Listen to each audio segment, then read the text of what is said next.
Yeah. That music, though.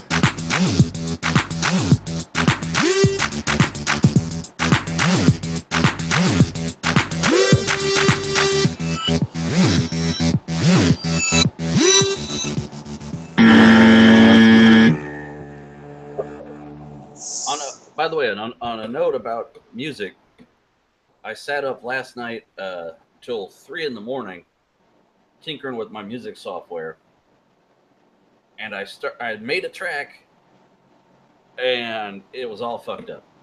Oh, man. Because I got to watch more tutorials because the software I was using, you can not only make each individual layer, like say use Photoshop terms here, your different layers, your bass, your drum, whatever, and if you're using samples and whatnot, but you can also like what they call side chain them together and all this other shit. And I tried to change the tempo and I fucked it all up. Oh, And, man. and I was like, because you're supposed to be able to go to the different settings and pick each. Yeah, I fucked it up. So I was like, well, I'll have to watch some more tutorials. And because I was like, okay, sit up tonight, email Ian tomorrow. He'll hear some music and it'll be awesome. And I'm like, fuck. So hopefully next week. Yeah. Well, at least you got everything set up the way that you want it now. Oh yeah, I was able to, because I could play drums, bass. I had keyboard going, and I was like, all right, it sounds terrible. What the fuck's wrong? Because like I had it, I couldn't figure out my keyboard. I can play it and hear it through the software, but I can't record it for some reason. Hmm. But you can go in and tell it what keys to hit when. The thing is, I couldn't get the right tempo with that because I had the drums on the right tempo, and then the keyboard I had it set wrong. So I gotta fix that. But anyway, Oh, yeah, by the way, can you hear my air conditioner? I could probably turn it off because it's going to start probably getting cooler now. I don't hear anything.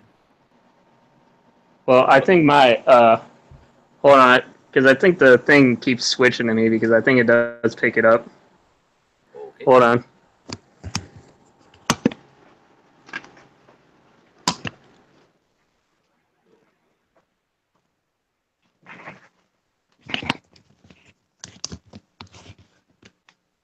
Okay. Hmm. But yeah, I think it was just auto picking it up even if I wasn't saying anything. But so, how you doing, man? I'm doing pretty good. Pretty Pretty good. good. Pretty good. I was Cool. just getting everything set up here. I was telling Ian before the show I was at my in-laws' house, and we just got home nary a minute before we logged in. So everything was out of order. But yeah, work's been okay. I think I don't know if I messed up my sciatic nerve or something. When I squat down to pick something up, because lift your legs up your back, I get a pain from my ass all the way down to my knee, Hmm. and it just hurts. And only like when I squat down or when I'm getting up. So I don't know, but I think I'll be Yeah, good. I figure with your job, you know all like the proper posture and stuff, you know. Don't pick up shit and twist. Uh, don't bring shit close to you and then pick yourself up. Don't stretch because you'll throw out your shoulder, your back. You don't want any kind of heavy lifting unless you absolutely need it. But did I you ever try that thing? I remember I saw in a commercial a couple of times those rubber band things where like it helps you like pick up like really heavy things even though you can't no, lift that much, you know. no. Now see, I not just this. The current job I have, I work on a loading dock. I previously I worked in a thrift store, and they had me and like one other guy, not together, just on our own, carry mattresses across the fucking store because we would get like factory second mattresses that would be still shrink wrapped, and people will buy them. So they'd pick one out on the floor, and then we'd have to go in the back, grab the box spring and the mattress, and wheel them up to the store and go, "Here you go. Can you put it on my car? No. Can you tie it down? Hell no. You got any rope? Nope. Sure don't, buddy." People would drive off with their one arm out the window and on the roof like this and hold the fucking mattress down. Yeah. It's okay. I could do it. I could do it. And then, but anyway, what has Ian been up to? Well, like not a whole lot this week. I haven't gotten a whole lot done just because because of the heat. I just been like feeling so tired and lethargic this week, man. Right. I'm on the weekends. I'm pretty tired anyway. Like I said, I sat up last night till 3 a.m. playing keyboard and didn't actually play any guitar. I was just mixing, and I have a horrible sense of timing. I can sight read notes, but I cannot do it in time. I can't play drums because I have a horrible sense of timing there. So adding drum beats to everything else is fucking it up. But I'm trying to teach myself, so I figure a few more YouTube videos I'll be all right. If those 14-year-olds can make all kinds of mixes, Yeah, I think you'll do good, man. But yeah, I've just been researching a little bit more last night on. I should be ready to put burn these ISOs on my thumb drives for all the Windows stuff, and Nope. I decided I'm not gonna put any LEDs into my old computer because I was thinking I was gonna have LEDs in both of my computers, but in my old computer I have so many LED fans in there. I'm not gonna worry about it. I'm just gonna, since I have the RGB header already on my motherboard for the new one, I'm having all the good shit being put on this one. I might as well put more effort into the newer one, right. you know, and Spread it just out. Yeah, all the old stuff is just going back into the computer. So like, old computer is pretty much just going to be the same, and then like all the SSDs and new graphics card and stuff is going to be in the new one. Cool. So, but yeah, I'm gonna mount all this stuff on the door so you don't see it draped over the power supply like that one battle station. Oh yeah. But it's gonna be all nice and neat package on behind the window, you know. Mm-hmm. Is I it? forget who made your case again. I forget. Oh, it's Cooler Master. Oh, okay, good. Yeah, it had some kind of like one of those awards or whatever for some kind of case award or something, because it's got like a grid of like you can mount 8 vertical SSDs behind the motherboard, you know. Did you see Yeah. that Jay's video about why he hasn't been using his Ryzen setup? Yeah, I saw that. That was a little bit older. I was meaning to watch that, and I did see that, but I was meaning to watch the one where he's like, how to keep your computer cool during a hot summer. Yeah, because, well, that was his problem. He had no airflow and the shit was overheating.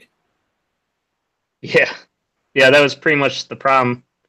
And then he has this newer case that I saw. What was I don't remember. I saw he had a little tour video, but I was watching it at work because I was waiting for my wife to pick me up, and I only got up to where he started showing his new desk, which is just like Barnacle,'s an old dinner table. Yeah, he got that's what this desk is behind me. This other glass desk that used to be my original computer desk I used, but it's a giant glass dining table. But it makes for a good work table now. I got a oak. This is a countertop, 6 foot. I was planning on getting 8, and it's actually good that I didn't because then it would be too big. Yeah, I was gonna ask you though, like, what do you think about Jay's his new studio space? Like, I kind of don't like the split multi-level thing as much. Like, I think it would have been better if he had like a lot more wide open flat space, you know. Wide open spaces. I mean, it depends on what he's doing. like I think his office area was up on the second floor, and then Yeah. like he had a little chill filming area downstairs. I don't know why he needs that much space. It's not like he's going to do a whole lot other than set up computers and talk about them. I don't know. Yeah. Well, I will have to say, I'm not going to say. Did you see the Scrapyard Wars yet? I'm not going to say who won, but I will say though that Jay did get. He was the one that got to judge the things. It was cool. So spoiler alert. It was. I think he was supposed to be like the mystery guest or whatever who was the judges, but it was just cool to see Jay, Linus, and Tom and Kyle all in there in the same room, you know. Right. But they did all the judging at his place, so you got to see all that. So, I mean, I figured at least he could, like, if he's not gonna utilize all the space, at least it makes for good space for like guests, and if you're doing like other YouTube channels and celebrities and stuff, you know. Right. But yeah, I just feel like it would be a pain having to walk up and down just to your office part, you know. Yeah.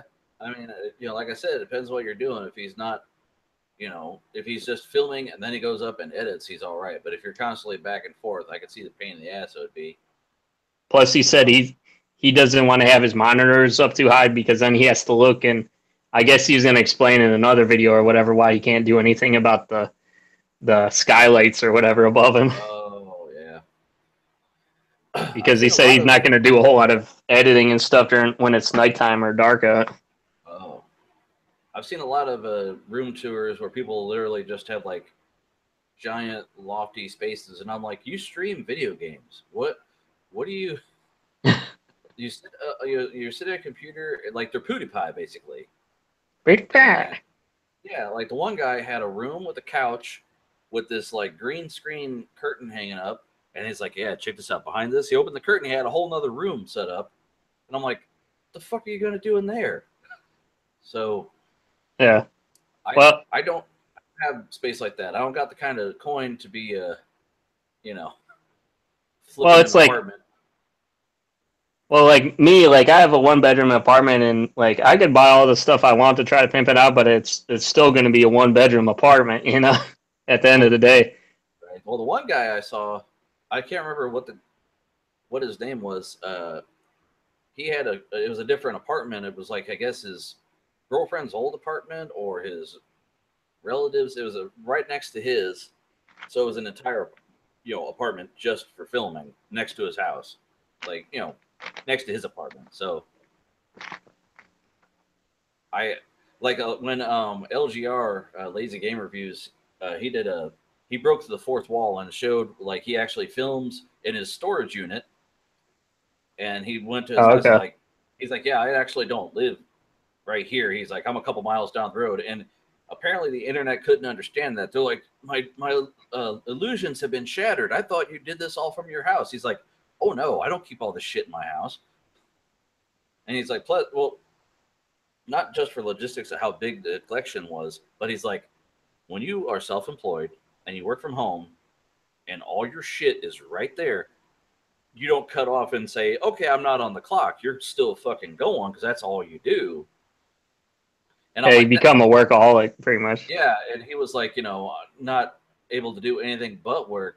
That'd be too much. You got to be able. He has to have the separation. He's like, okay, I'm gonna go to work. And then he has a little computer office where he just edits stuff before he uploads it, basically. That's all he has in his house. Oh, yeah, by the way, sorry, that's, can't do much about that. That's some fireworks they're having from the Can Fest. Yeah. See, our house, luckily, you can't hear a lot of that. We, our neighbors, are the assholes who set off fireworks and firecrackers in their backyard. And I go let the dogs out, and they're, and I hop outside and I don't hear the fireworks. I don't know what they're barking at until I stand there a minute, and then I'm like, oh, that's what it is.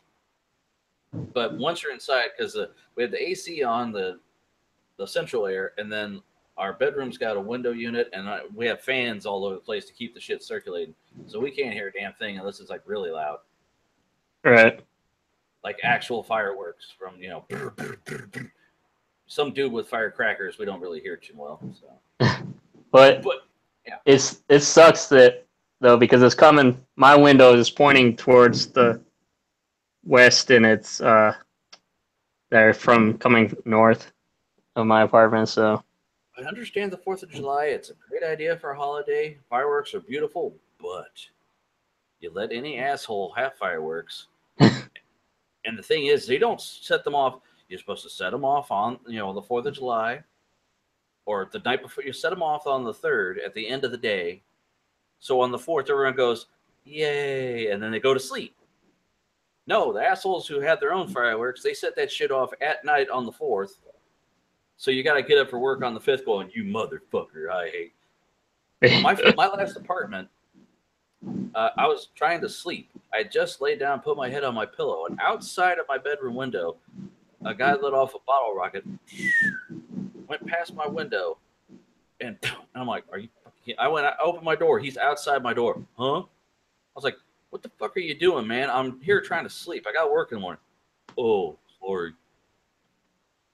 And I was like 20 feet from the woods. He could have went into the woods. I wouldn't even seen or heard him. yeah, No, he's doing it in the back of the apartment complex. yeah. Anyway, Hasn't fireworks become like more like accessible over like the 90s and 2000s and stuff?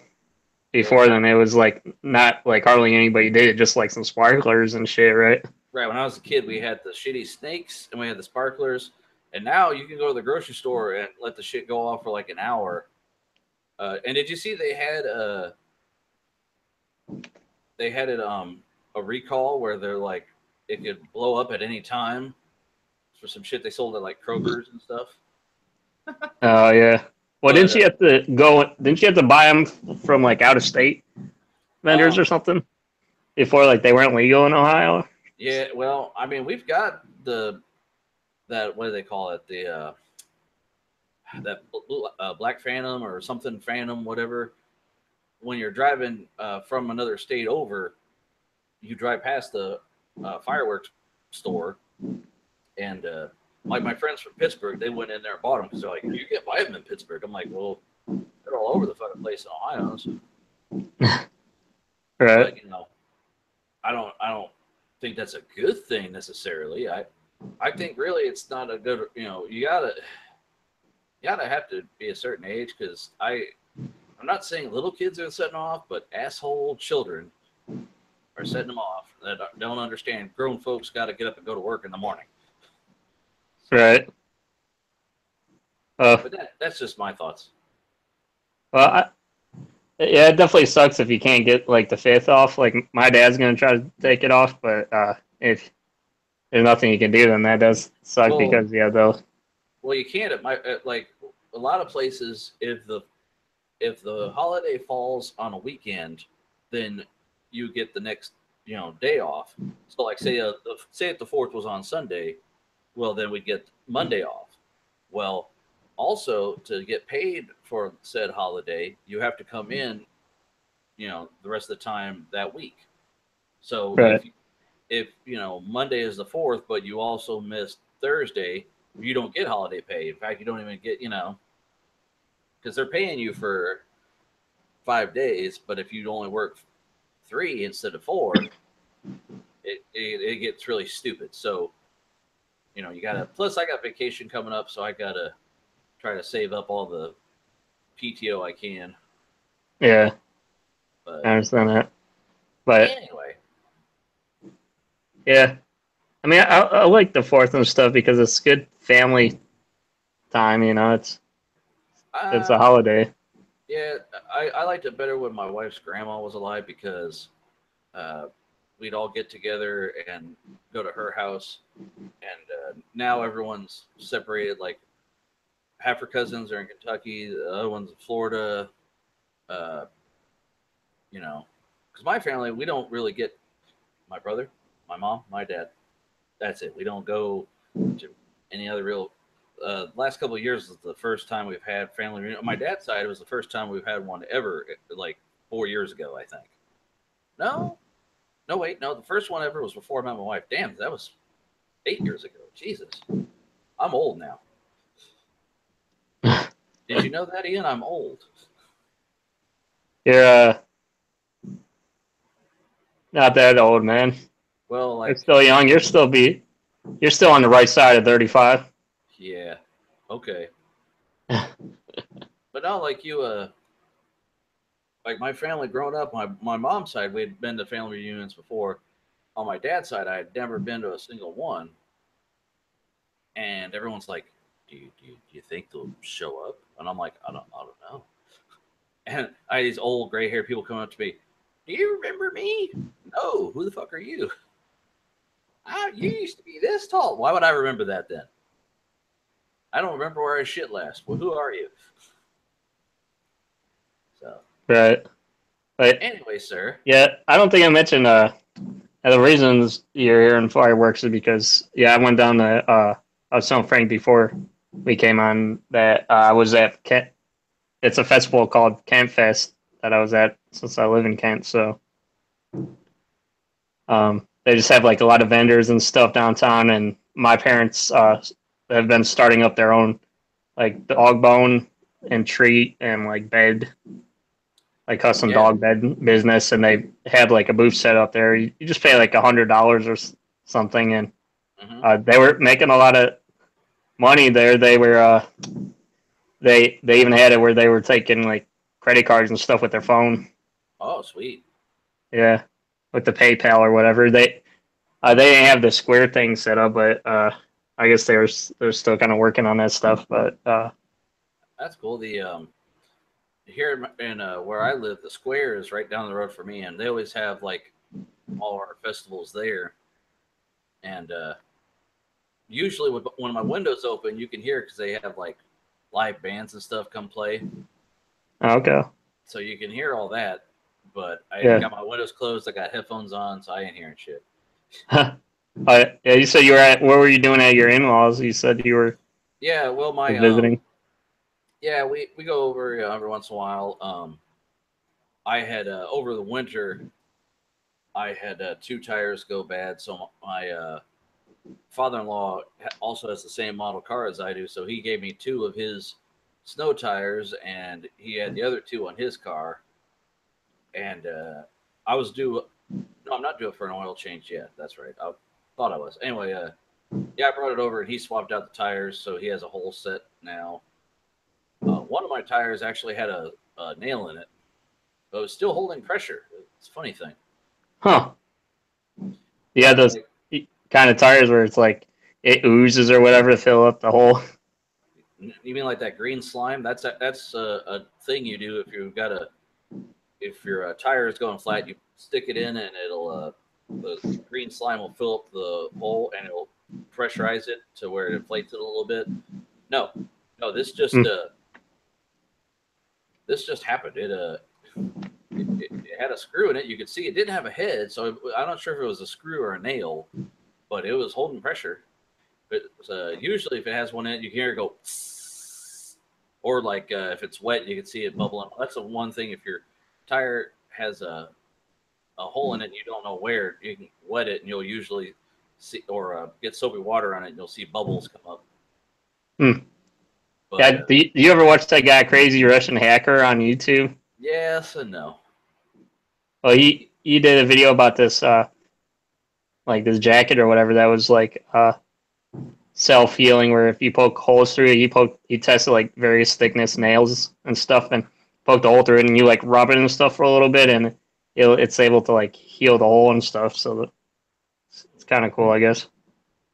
He's it's not because of his accent. For safety is number two priority. Yeah, he's a little hard to watch sometimes. So, Really? yeah, I Oh, did you see that? Yeah, I watched like he was in he did a video with Furious Pete recently.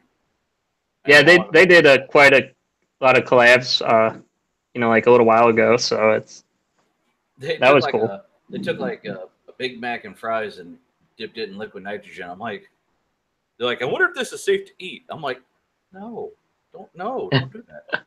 They also did that with the Orioles and stuff. Yeah. All of that when that was all the stuff he was just doing that to pass the time when his arm was like messed up or whatever. Yeah. That motherfucker. For fighting cancer, that son of a bitch is in good shape, isn't he? Lifted Yeah, 700 pounds. he's he's been through a lot with all that stuff, you know. And he's dedicated. He makes me feel like a lazy jackass. He's pretty crazy. Like I guess he's pretty competitive then. Mm-hmm. So, Um, did you want to start getting onto these battle stations? yeah, sure. All right, let me minimize this window. Go up. Okay. Uh, what's the first one? Peek inside. Yeah, I guess so. I'm not even sure. Uh, Oh, it is now. whatever you want, sir. It is now. A peek inside this former Silicon Valley couple's tricked out converted bus travel home. Check it out. Ooh. Ooh. Wow. They do it right there. There's a toilet. Is that their bathtub? Uh, it might be just like a shower thing. I mean, it's a pail. Yeah. Wow. Yeah, those Woo! buses have a lot of room in them. Like a lot of times they're longer than the RVs and stuff. You know. Most people embracing their wanderlust buy a plane ticket or book a room on a cruise ship. California's Alyssa and Will Hitchcock, uh, however, opted to plan out their travels a little differently by purchasing and tricking out an out of service school bus and hitting the road. After meeting at Cal Poly San fuck that place. Will from the Auburn and Alyssa from Big Bear.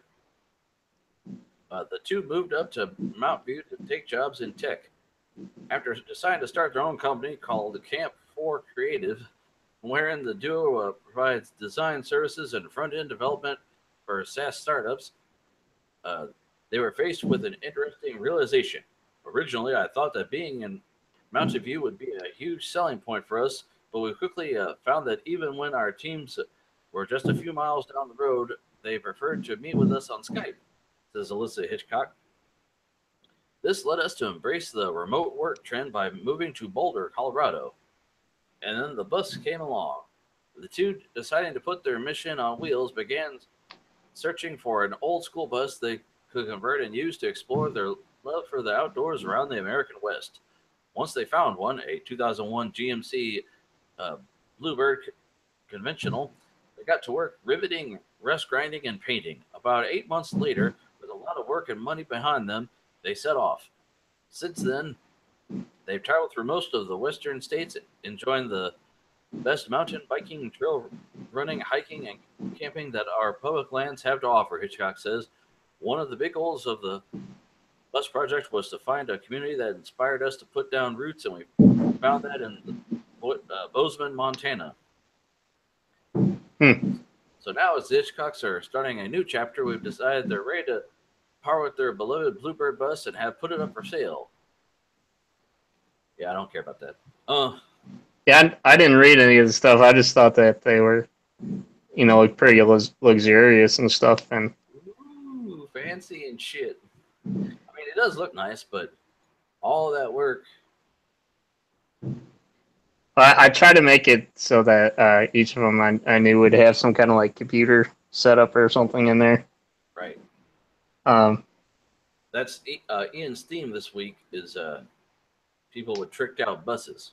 yeah, like bus conversions. They had a subreddit.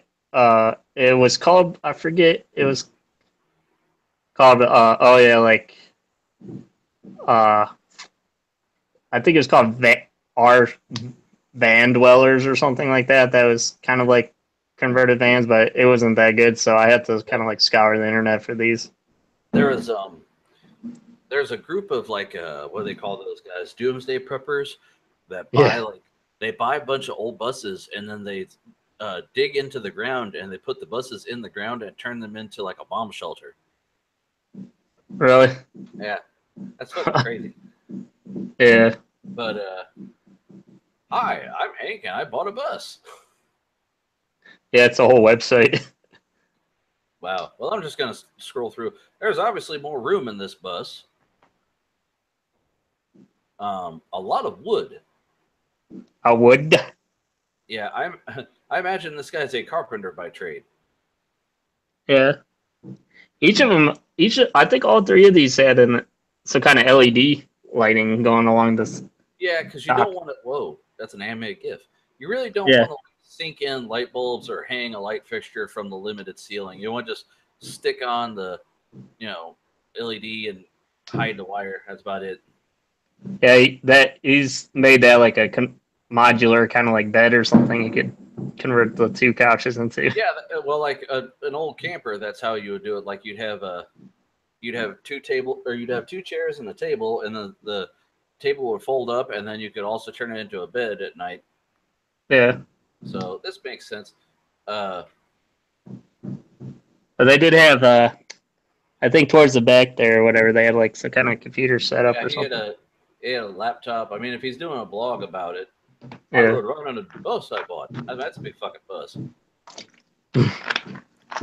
One of my favorite bands, Social Distortion, they actually, if you're into the early punk rock at all, fans, listeners, anybody, Mike Ness actually is in the documentary, and they bought a bus, uh, Social Distortion, and I can't remember the name of the other band at the time. They got a bus and they toured in it. Thing is, it was an old piece of shit bus, and by the time they're from California. By the time they got to New York, it broke down, and everybody else in like all the bands says, "We're going home, man." So they got planes and flew home. And Mike was the only one who continued to ride with them with his fucking acoustic guitar in a case, and he's like, "I'll keep going," and then everyone else like, "Nah, man, we're going home." So I'm watching that movie go, "Oh, I wouldn't want to ride around in a rickety old school bus." But if it's renovated, yeah, I don't know. But anyway, what's this other one? Oh, this is just an advertisement for a website. A double-decker bus. London, huh? Yeah, that one actually has like a corner desk in there. Ooh, fancy. Yeah. You can tell it's from the UK because they spell tires Tyres. Oh, is that how they do that there? Well, it says it right there.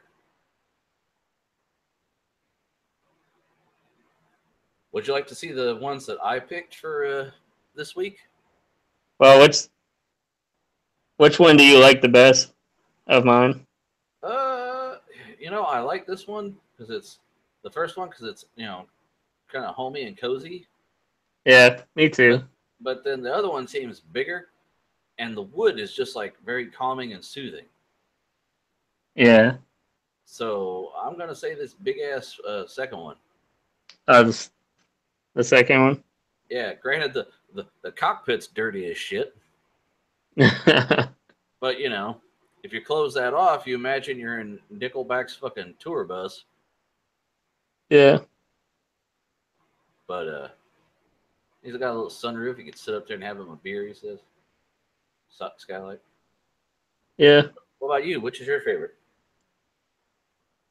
I don't know. It is tough. I mean, yeah, I think I like the second one better too. The the whole website dedicated to a bus. What was that site again? Something I bought a bus. HankBoughtABus.com.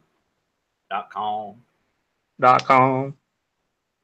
Oh, update 4/26/16. Justin here thought I would provide a brief update on why this project has ended up relatively quiet 2 years on. We made an attempt to bring this story to life in a beautiful coffee table book designed by the incredibly talented Missy Austin, but our Kickstarter campaign was unsuccessful. So no one cares. I mean, oh, I got a bus and I drive around in it. Okay, what do you do? I drive around in this fucking bus.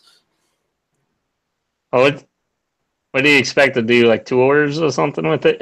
Well, like there's that guy. There's a guy who has he bought an ice cream truck, and he's driving around the U.S. just giving away ice cream. He's like, yeah, it's always been my dream to just go around the country and give away free ice cream. So here, no charge, man. That's cool. That guy should have Yeah, a story about him. right. So, but I saw that on Robin Big. They're like, can we ride with you and give away ice cream? That sounds awesome. I feel like until it would be hard at first to be able to do that because unless you start getting traction and noticed and some kind of presence or whatever, like people would be like, "Oh, this is free, huh? What's wrong with it?" Right. Well, no, what you do is you go to the hood and you tell them that, and people go, oh, it's free? Sweet. Which, Yeah, by the way, ice cream trucks, they don't go to the nice neighborhoods. You'll always be in the hood and hear, yeah, the Mr. Softy and you music. go, oh, oh, oh. And they're always just creeping slowly down the road. You're like, ice cream. We had, in my old neighborhood, one year we had a snow cone truck, but it was literally just like an S10 with some dude sitting in the back pumping syrup onto a little snow cone. Here you go. I'm like, is this legal? As a kid, I'm like, this can't be regulated. You're wearing a t-shirt and jeans. What? Right. But anyway. Yeah, So, I like to listen to a lot of like horror stories. Sometimes just like have my phone turned off and just listen to it while I'm like playing a game or something. And they do like specific themes about like a type of like career or person or something. Like they'll do like taxi driver horror stories or like disturbing, like with the clown stories lately, or disturbing janitors or teachers. I'm surprised he hasn't done a disturbing like ice cream, like like a shitty ice cream van or something. well, there was a guy in on way back when I was unemployed and I was watching a lot of daytime TV. One of the like Judge Judy or somebody, I think it was the People's Court. There was a guy that was an ice cream vendor in a state park. Thing is, you're not allowed to do that in a state park. Mm, Well, no one had told him that, so he was saying that it wasn't his fault and that they should sue the company that he gave him the ice cream cart to sell because he didn't have a truck; he just had a little cart. right, right. And they're like, no, the company told him, well, you dumbass, why'd you go to the park and do it? You know you shouldn't be there. So he lost his case. And at the end of the case, he's standing outside the door talking to the guy with the microphone. And he goes, so that's the arm you actually used to serve ice cream? He goes, yeah. And they're like, get the camera on this. And he had a tattoo of a topless woman on his arm. He'd scoop out ice cream for kids with this Oh my god. kitty girl on his arm. Granted, they blurred it out, but still, I was like, what the fuck? Anyway. So, okay. Hey, I guess they got two traits then, huh? Okay. Here's this guy's So you're doing some regular battle stations without wheels, huh? yeah. I figured you'd like some of these. This guy here's got his purple sanctuary. Oh, okay. He's got LEDs. He's got RGB mouse pad, mouse, and keyboard. Matches his Alienware thing. He's got a sit stand desk because you can see the cord where it makes everything go up and down. There's a router on the thing there. Big ass monitor up top. He's got a Blue Yeti. He's got the fucking overpriced Sennheiser headphones that I wish I had so bad. But yeah, he's got everything pretty on point. He's got the cable covers there to keep everything together while his desk moves up and down. I'm assuming it moves. Granted, it's an Alienware, so it's pre-built, but whatever. I'll let it slide. Yeah, I think they had. You were trying to help me out with like finding a decent ultra wide. I think I found they have like a 29-inch ultra wide. I think it was LG for like a little bit over 200. Like 220 or 30 or something like that. For 209, you can get a Dell on Amazon. Yeah. But anyway, Dude, get a Dell. Right. Yeah, he's got a Dell 34 on top, a Dell 27 in the middle, and then some random Lenovo's on the sides here, so he doesn't even know what size those are. And then there's Alienware, the case here. See the little head, so you can tell it's Alienware.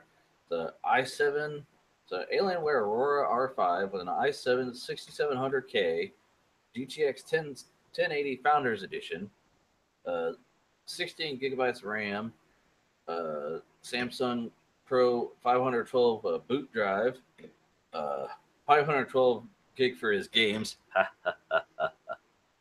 I have a terabyte or several terabytes. That's still not enough.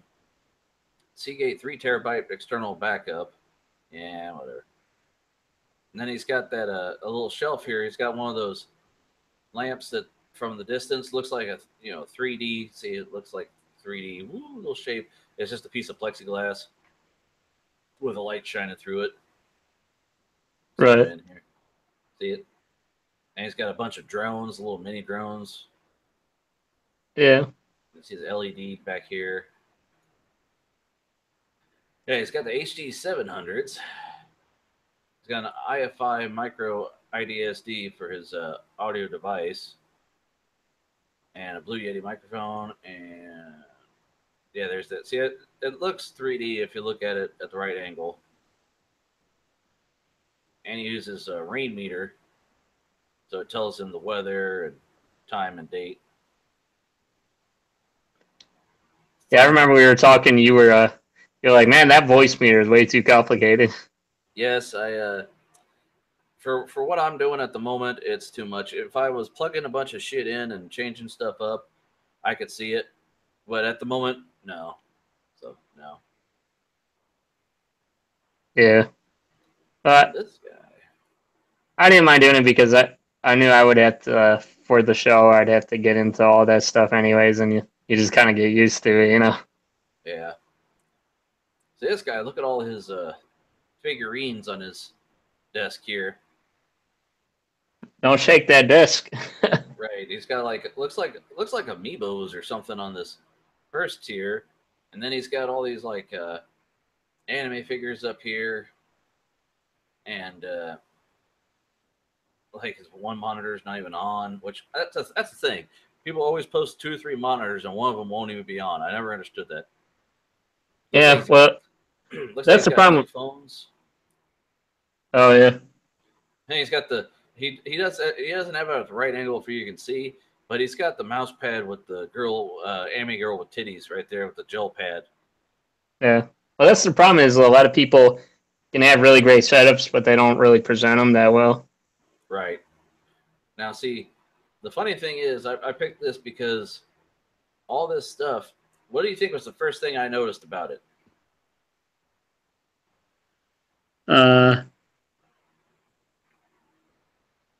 I don't know. Just it's probably not the monitor that's turned off. It's No. I was like, oh, at first I was like, oh, cute. He's got all these little figurines on the. That's a bong. He's got a bong right there on his desk.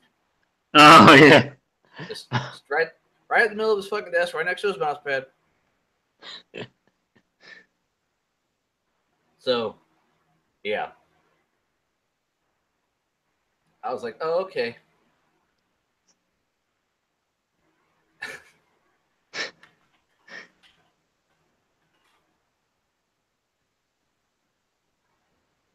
Trying to find a picture that would be presentable for that, but yeah, he's got an anime girl with titties for a mouse pad. I guess it's comfortable because it's got the gel, but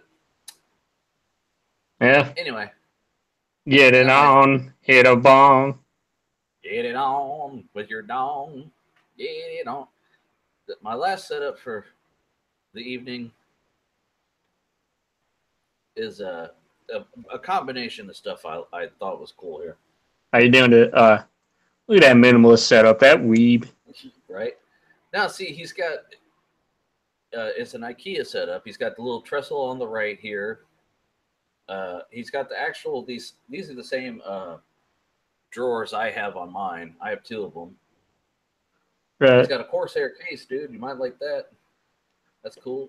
Yeah, that is cool.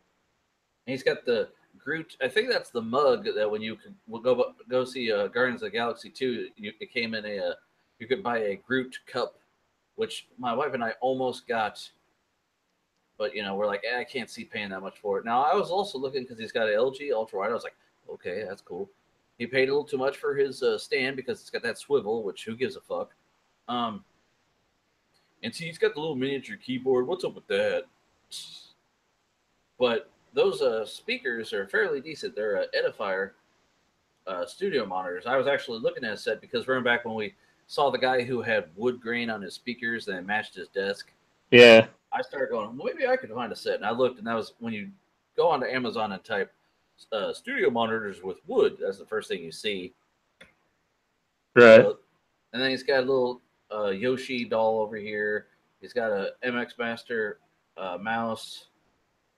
I mean, it's fairly clean, fairly simple. Nothing really fancy, but it not only gets the job done, I think it looks nice. I thought he had some more pictures in here. Let me scroll through the comments. Oh, he did have an album.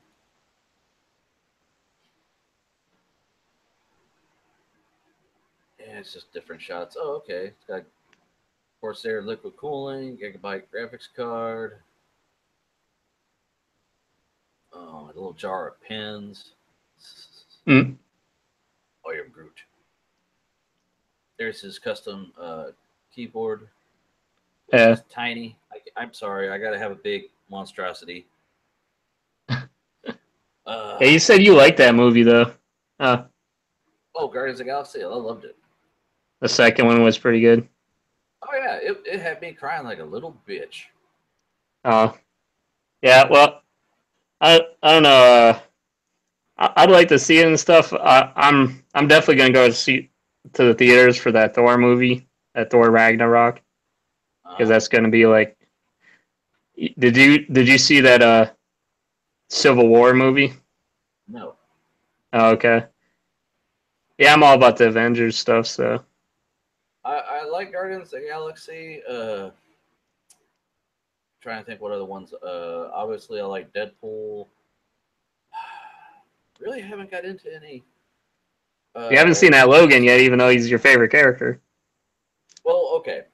I like Wolverine, and I like Hugh Jackman, but the last couple X-Men movies, like I liked Days of Future Past, and was it First Class, stuff like that. Those are good, but the other ones. I've caught them on. Are you talking about the derivative Wolverine, like specifically Wolverine movies? Well, like not just Wolverine, like all the X-Men's in general. Like the Wolverine, isn't that the one where they had Ryan Reynolds playing Deadpool, but he didn't talk? Yeah, that was like way back in like what was it, 2005 or something? Way back. I like the one that the other Wolverine when he was in Japan or whatever. That one was pretty good. See, I didn't watch it. I saw little bits of them here and there on when, like, how they'll do DVD on TV on FX. I'll watch that, Yeah. and I saw like they have Magneto and stuff, and I was like, okay, because I watched X-Men the cartoon as a kid. Yeah. I watched the hell out of that. That was cool. And I read read the comics. I had the cards. I had a binder of cards I took to school. Look at this. I got Spider-Man. I was into the shit. And then the movies, they weren't just doing them right. That I'm niche. I'm an art nerd. I like certain shit to be a certain way, and if it's just not right, I'm not into it. I understand that. What about the Apocalypse one? That was like the newest one, the one with the blue guy that everybody was waiting for, the blue villain.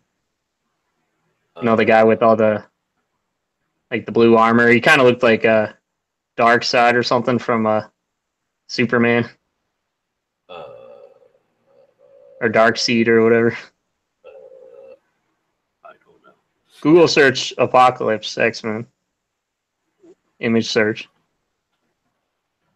Don't tell me what to do.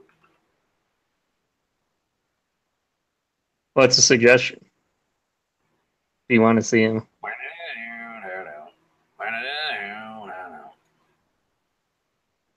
Because I know he was like really popular. Yeah. Got the beard.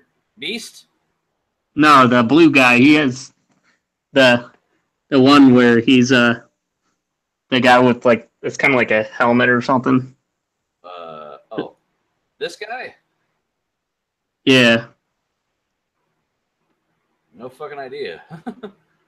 Well, I was trying to. I would hope you would find like the cartoon version of him because he'd probably be more recognizable then. Yeah, I don't know. I googled and it pulls up this bullshit from the movie. Man, I don't know. Oh wait, here you go. Yeah. I don't know, man. That's not my X-Men. He was like really powerful. But yeah, I'm sure you like Wolverine because he's like the Deadpool and stuff, He's wisecracking and dirty, and he smoked a cigar. And as a kid, I was like, man, that guy's cool. Gambit looked cool, but he was a butthole. And what's up with this? I was like, oh, hey, chicks, and then I'm like, what am I looking at here? I can't tell.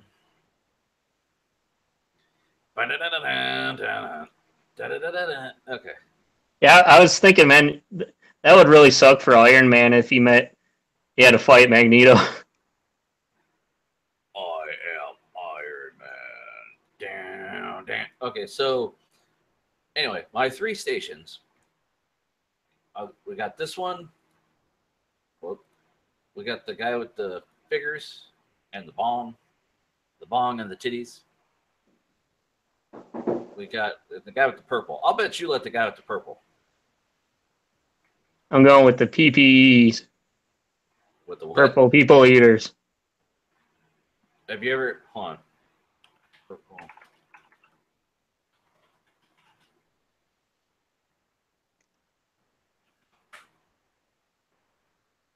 There's a custom car.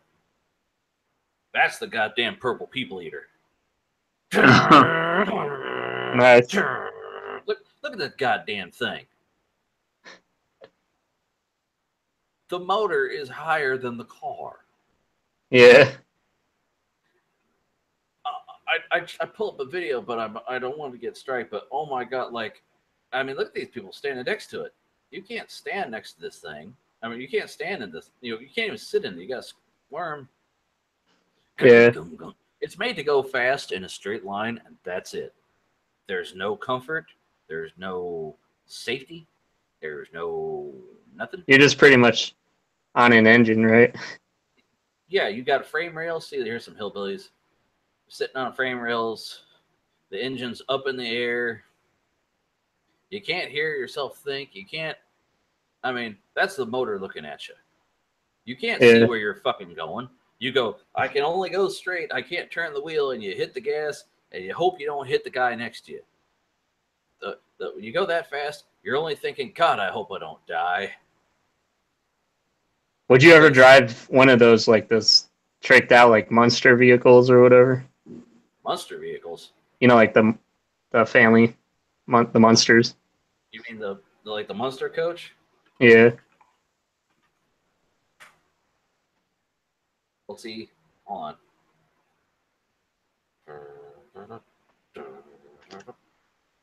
See, there's several. See, the Munsters, they had a coffin called the Dracula. See, Dracula, and then they had their car, which was like an old Ford or something. I can't remember the exact model. Lily bought it, and she bought this other car. She's like, "Yes, have your mechanic take this and then do this." Like I said about George Barris, I think he actually designed those cars. I don't know if he designed the Dracula. I know he designed the coach, I think. But Dracula, take it, burn through the yes. I don't know if that's what Rob Zombie was singing about or not, but it's fucking badass car. Like Herman thought he was a racer. He got in the thing. Yeah, it's cool though to have the pipes come up out the side. I mean, but it's just made for racing. That's all you can do with it. You can tow it to a racetrack, go up and down the track, and get out. That's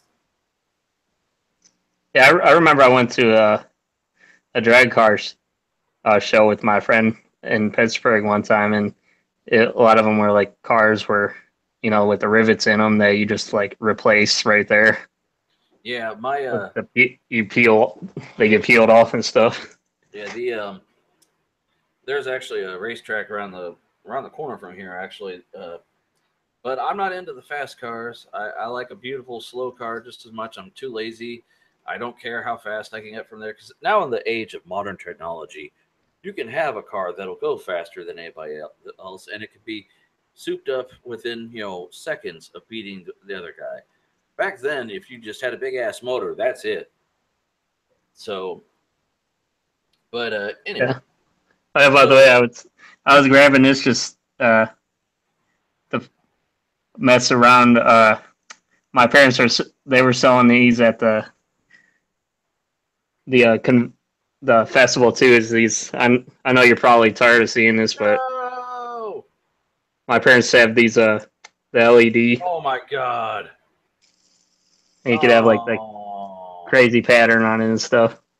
great! Now all of our viewers are going to have seizures. Thanks. Look at that pattern. So of course you gotta. How do you make a fidget spinner even worse? Let's add some LEDs.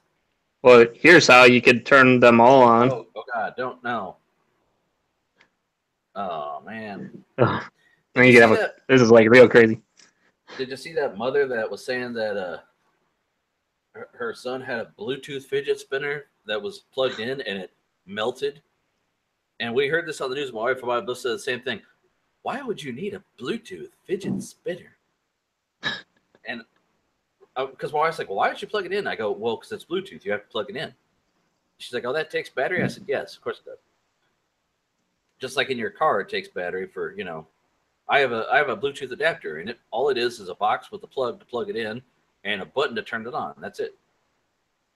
Yeah, I have a key with a little LED on it, so like if you need to unlock your door in the dark or car or whatever, that takes a battery. I mean, it's just So the guy with the titties in the bong, titties and bong, or the purple setup, or the guy with the venom list, fucking weeb. I like how you presented them in order. you I mean, I like the purple setup, and I love multi monitors. My second would probably be the guy with the single ultra wide, though, just because there's room to move around, and I figure there's room to grow. And well, it's very clean though. Like the cable management stuff is very clean. Yeah, you can see he actually took his time with it. He's got one of those tracks. Yeah. I actually was gonna go with a white drawer unit until I started buying it, and I'm like, a lot of my shit's black. I like the dark black, so I got it. Well, isn't your case white? I thought. No. My mouse pad is white. That's the only thing white in my whole setup. Or maybe I was looking at because don't they have a white? Do they have a white version in your case? Yeah. Yeah. But yeah, I mean, he's got the HD 700s. Of course, it's the best. The guy with the titty bong. Titty bong. That's. I thought I had a different tab for it. I don't. Okay, I'm gonna go into the tab. It's. Don't get me wrong. If you're like 17, that'd be awesome right there. Plus he's got the stuff. He's got a hobby he's into. He likes his figurines, and he can afford them because those things aren't cheap. Oh no, those things are like 20, 30, $50, man, just for one. Yes, at least, and that's the cheap end. $200. I mean, he's got, even though his one monitor is not on, they're Samsung monitors. What did those gold Marios go for? Like the gold or silver Mario? I don't know. Those are like $50 or $100 or something, man. Yeah, I don't know if these are. I don't think they're amiibos. I think there's something to do with some anime that I'm unaware of. But yeah, you see, I would print that in just because I saw the tutorials about it's just a NFC chip or whatever, you know. Oh yeah. But yes, that's the order I would go. Oh, so what's your order? The Purple People Eater is number one for me. Oh, you like that one first too? Yeah, because he's got more monitors, and he's got the Sennheisers. How can I say no? And then who's the second one? The minimalist one? Yes, yes. Yeah. Okay, that makes sense. Second one is, like I like it. It was kind of hard for me for second and third place, but I figured I'd just go in order. Let's see what Reddit goes with. On the minimalist guy, he's got 1,546 upvotes. On the titty guy's only got 4 upvotes. And I did have it open R. And then the Purple People Eater guy has only 59. So more people like the minimalist guy apparently. Yeah, a lot of people like the clean setups, you know. I guess. So I'll leave those up and I'll message them to you later. Okay, thanks. Yeah, since I found mine randomly for the internet, I don't think we can't determine any votes or even a username except for Hank. Hi, I'm Hank. I bought a bus. Right. So, well, what's the guy's name that? Or did you already close it? No, I have it's still up. The Purple People Eater guy is Archer H13. It looks like. So yeah. even though you didn't get the most votes on Reddit, you're still our number one. Number one, I order you to take a number 2. Aye, aye, Captain. He's like, oh yeah, these guys like us now. I'm gonna do a dab. No dabbing for you. Hey, no dab for you. 1 year. Is Benjamin? Sí, Benjamin, also known as Benjamin in the French, and yeah, what's up? Oh, hey, what's up, man? You just missed the battle stations part of the show, bro. Oh, I'm sorry. I looked on YouTube and it said that you guys were scheduled to start at 6, and I was like, well, it's like 9. 6. I chose 9. Yeah, it was displaying and it said, waiting for Ian. So it's like, well, the time. Maybe I didn't have the time zones right or something. Well, I think it said GMT, so that might have been it. Mountain Time. What if 6 was 9? I should have just had it now. I always do now, but yeah, it was like half an hour before. Like I was just waiting for Frank. So yeah, that's usually how it goes. Waiting for Frank. Ben, did you watch our show last week? I tuned in a little bit when you guys were talking sass about me. Well, what you got to do is you got to go back and go back to the past. No, you got to watch a little bit because at the very end, we're talking about the 4+ hour show. Right. No, at the very like last 20 minutes, I think we're talking, and then for whatever, Doug came on, and I don't even know what we're talking about, but I felt that way when I watched the whole thing. What? He leans back in his chair and it falls. And then he falls. I saw that. Yeah. I'm surprised you haven't used that and used it for your opening. He tries to get up and it knocks over some games or something on him. And we're like, "You okay?" And he just gives us a thumbs up. It's like when the character runs off screen and then you hear, "I'm okay."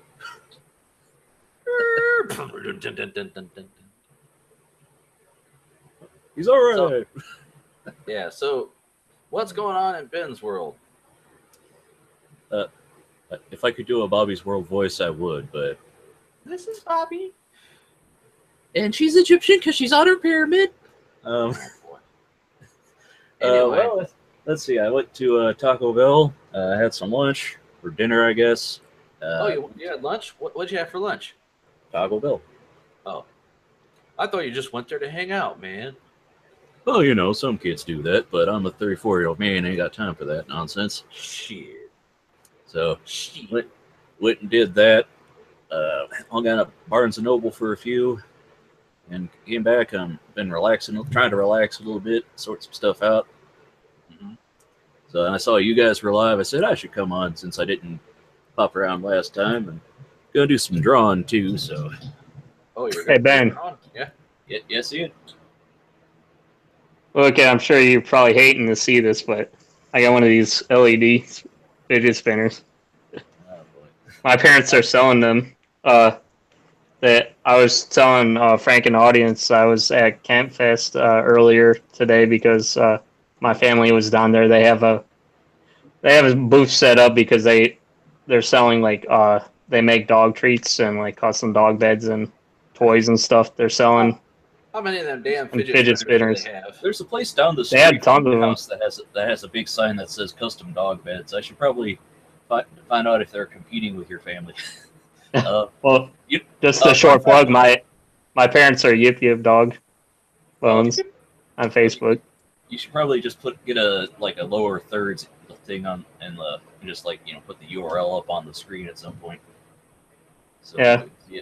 I should put them in the plug section on that I have for you guys and everybody. Well, yeah, it's one of your links. But yeah, just a quick note, guys. You know what today is?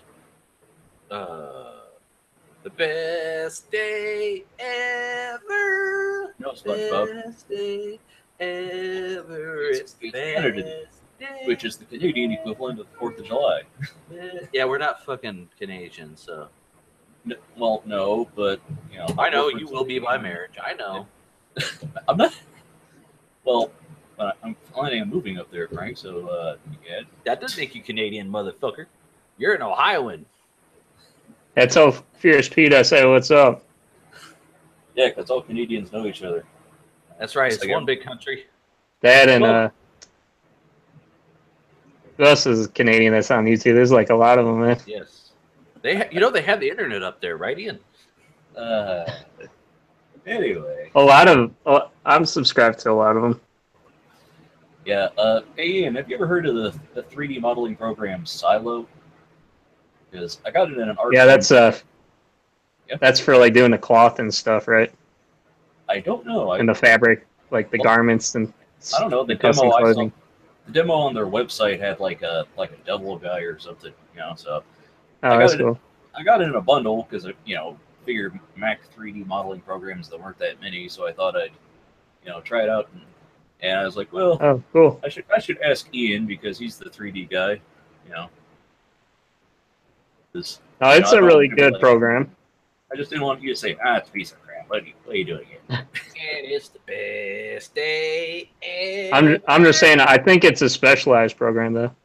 I'm not sure like what they've changed about it recently. I could be wrong. They could have totally changed it. Here's their website. If you wanted to check it out sometime. Right now, their beta for 2.4 is currently Windows only. But you can see Focus 3D modeling. Like there's a little demon guy with a spear, designed for professionals. Cool. So yeah, I thought I'd ask you for your opinion because might play around with it sometimes since I've got it. Like every so often I go, oh yeah, I bought like a bundle of 5 programs. I should probably see if any of them do these functionalities I'm trying to do. Right. Yeah, but like I said, I don't know too much about it like recently, the recent version, but I remember from back. I think it was back when I was going to college, like 2006. People were talking about it. I thought it was like a specific program for cloth and clothing simulations and modeling. So, well, I mean, I remember back when we were in college and like, you know, Toon Boom came out. It was a vastly different program then from what it became. Yeah. So. Right. Excuse me. Yeah, a lot of these programs they just refuse to be specialized, don't they? Well, some programs, man, they get like I go, whatever happened to this one program? And oh, they got bought out and absorbed into something. Okay. Yeah. Like, and then some programs like come back. Like, anime studio used to be called Moho back in the early 2000s. And then, you know, it got bought out in the U.S. at least by Smith Micro. I don't know who. Well, that's the ones who distribute it. I don't know who like does the development, but not it. Recently, they renamed it back to Moho 12. So. Oh, okay. Well, It's you like- know that software, Softimage or whatever. That what was that guy's name? That RA, Matt. He was a big Softimage guy back in the day. It was just like an all-purpose 3D modeling and animation program, and Autodesk bought them out and just pretty much just got rid of it. Then. Yeah. Well, I've got I remember our one instructor was a big fan of Messiah Studio, and I got that at one point when they were putting it on sale, and then they were announcing like, oh, we're going to be updating it, and if you want to have the new version, you need to pay like the $60 to get the new version, and then we're going to announce all the features after we change it. I'm like, you want me to pay for a new version when I don't even know what's going to be in it? That's Yeah. cool. I just hate that when big companies just buy out programs just to get rid of Just them, to- you know? Well, just to absorb the technology and the crew, and then like the program is gone. I Yeah. mean, like when Adobe bought Macromedia, and it's like, well, they still use, you know, they still made Flash and then moved it into Animate, but it's like it's not the same as when it was its own thing for. Right. So don't mind me. I'm just going to do some doodling while I listen to your voice. So Well, what did you talk about? What else you been up to lately? Like, how did you have a nice date night? oh yeah, date night was fun. We ended up trading imager links of like funny cat gifs and weird things. You know, it's like sometimes we sit and watch a movie. Sometimes we just like trade YouTube videos and giggle with each other. You know. Yeah, that's cool, man. Yeah. Well, last night was date night. I think last week I was just dead tired. It's this heat, man. It's supposed to be like 80 next week. Ohio, man. Yeah, it was hot as balls. I was having to walk up to the festival. It takes me like half an hour to walk up there, and then spend a couple hours there, then half an hour walking back before the show. And yeah, it was hot, man. Yeah, not a fan. That's why I'm downstairs. I got the fan on down here just to circulate air because it's cooler in the house, but for some reason the studio seals up and it gets, it's good in the winter, but during the summer it's like, yeah, that's all right.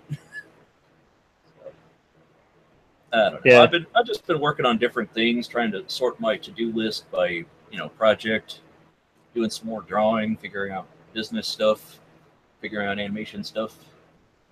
I spent the other day trying to sort out apps for using like photo references, and you know what I'm talking about when you have like a bunch of different photo references you want to use when you're making art, and you have it on your other screen, and like there's a couple different programs for that, for like overlaying it on top of, if you're modeling a 3D program and and want to see Right. a thing for Like you could reference, get whatever. categorize them like different animals and stuff like that.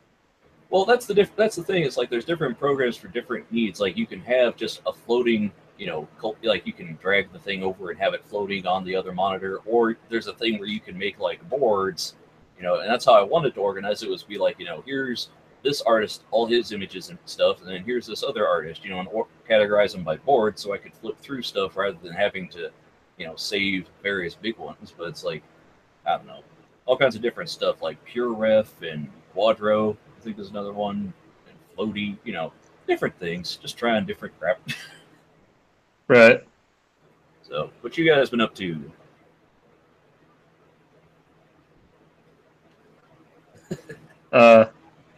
Is Frank? Are you still there, Frank? Yes, sir. Oh, Yeah, I just couldn't care, is what he's saying. yep. Mhm. Oh man. He ain't wrong.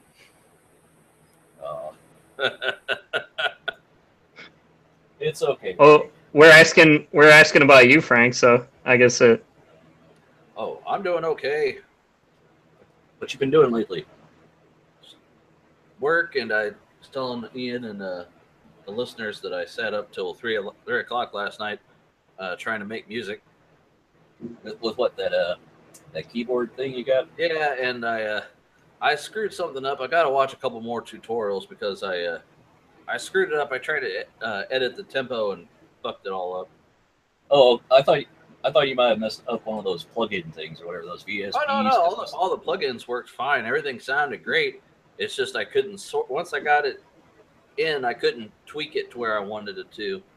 It just sounded like what editor are you using, sir? Oh, you mean my DAW? Yeah, DAW. Word, DAW. FL Studio. Okay. I got it. What is it? In Studio, and I mean I've got Logic too, and I got MPC Essentials. I got LMMS, and I got some. I had Traction, and I don't know what else I got. I had a couple. I don't know. I'm not crazy about having to go and buy different instruments. It's like, just give me something I can use. Well, there's a shit ton of people who make packs. If you get on YouTube and just watch a couple videos, guys are like. Well, I recall back in the early days, like Logic Express, you could just get like jam packs and bundles where you could get horns and then different keyboards.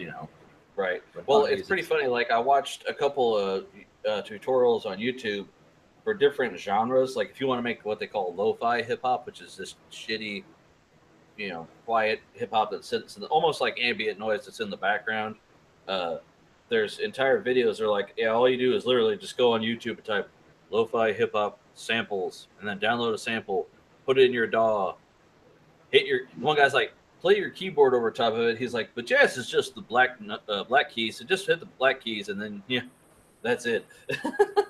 Well, I like I like some of the tutorials for that keyboard thing because you see the guys doing a thing live and he's just like in GarageBand and he's like playing a bass line and then he loops it and he starts playing the keyboard, and then guitar. Right. It's just I was having trouble adding stuff over top of stuff and making it sound bigger and more full. Well, when you start adding stuff on top, you have to start paying attention to like what key you're actually in, because if you start trying to play stuff on top and don't know the changes, it can mess up the sound. Right. There was a video. There's a guy who had a video series of just cleaning up your keys because he's like, you got to actually. It was basically a remedial music theory class for me. Well, there's music theory, and then if you're playing with like MIDI, you can quantize tracks, to adjust the timing and the key. If you're doing MIDI, because it's all, notes. With what I know, I consider myself intermediate. It's just, using the program to do. I know what I'm doing in my head, but to make my, ends meet what I'm expecting is that's where the process is. So I told Ian my goal is next week to have some music. That's not just me tearing up my guitar. So like the intro for the show. Huh? Shh. Yes. How about you, Ian? Yeah. What about music and stuff? Like what would you consider your level? My level of like do you read music, or do you understand music theory, or do you just listen like some people? Oh hell no! The only thing I'm really good at is doing beats, with because I used to have a drum set, so. So you're a beat master. Yeah. What is it? Pop says I can play a radio. Can't carry a tune in a bucket, Frank. Yeah. But well, I told Ian my problem is, since I don't play drums, or I have a bad sense of timing in general, the setting up the drums to go in time was hard for me. Well, that's why you need to get like a drum machine thing that like. You don't even have to actually put the beat in. You can just say, do every fourth note or do every second. That's what I'm saying. Get a drum machine and then just tell it like do this and splice together two things like fourth notes or like eighth notes, whatever. Right. It was funny though. Like all the tutorials people are like, well, what tempo do I play at? How many beats per minute? And they're like, it's all around the fucking place. So just do it till it sounds right. It can be 100 to like 160. I'm like, seriously? But anyway. Yeah, I don't know much like besides beats and stuff. Like I'm not good at recognizing like the differences. Like I don't even know like does the higher the letter, does that mean like it's like a higher pitch thing or something? Yeah, up to a certain point, because like it gets up to like, it only goes the alphabet only goes up to G, and then it cycles back because you're basically doing an octave, so you're doing the same note just higher.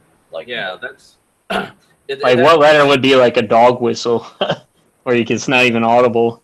Well, it's not audible to human ears. I don't know what the frequency is. Is that like Z or something? No. Well, it's like on a guitar, you've got the highest string and the lowest string. Those are the same note. They're just an octave. Like, is it 2 octaves or an octave? 2. I think there's one. I think there's one in the middle. Yeah, so they're 2 octaves apart there. So they're the same note. They're just one's lower and one's higher. Like the guy was saying in the video about cleaning up your keys. He's like, it depends on voicing, because you could do the same. You could do any 3-note chord, but then you mix it up and make it sound better. And I was doing that. I actually played chord on the keyboard, and then I went into the software and just moved the notes around. So like instead of a high E, I'm hitting a low E, and vice versa. Well, like usually what you want to do when you clean up your keys is like, how sloppy your playing is, so you can fix the time so that you hit all the notes properly and they last the same length, that there's no chunks in between that are missing. And then you can start fiddling with like, like, is it a major chord? Or is it an A major 7? Is it an augmented chord? I was trying to just change my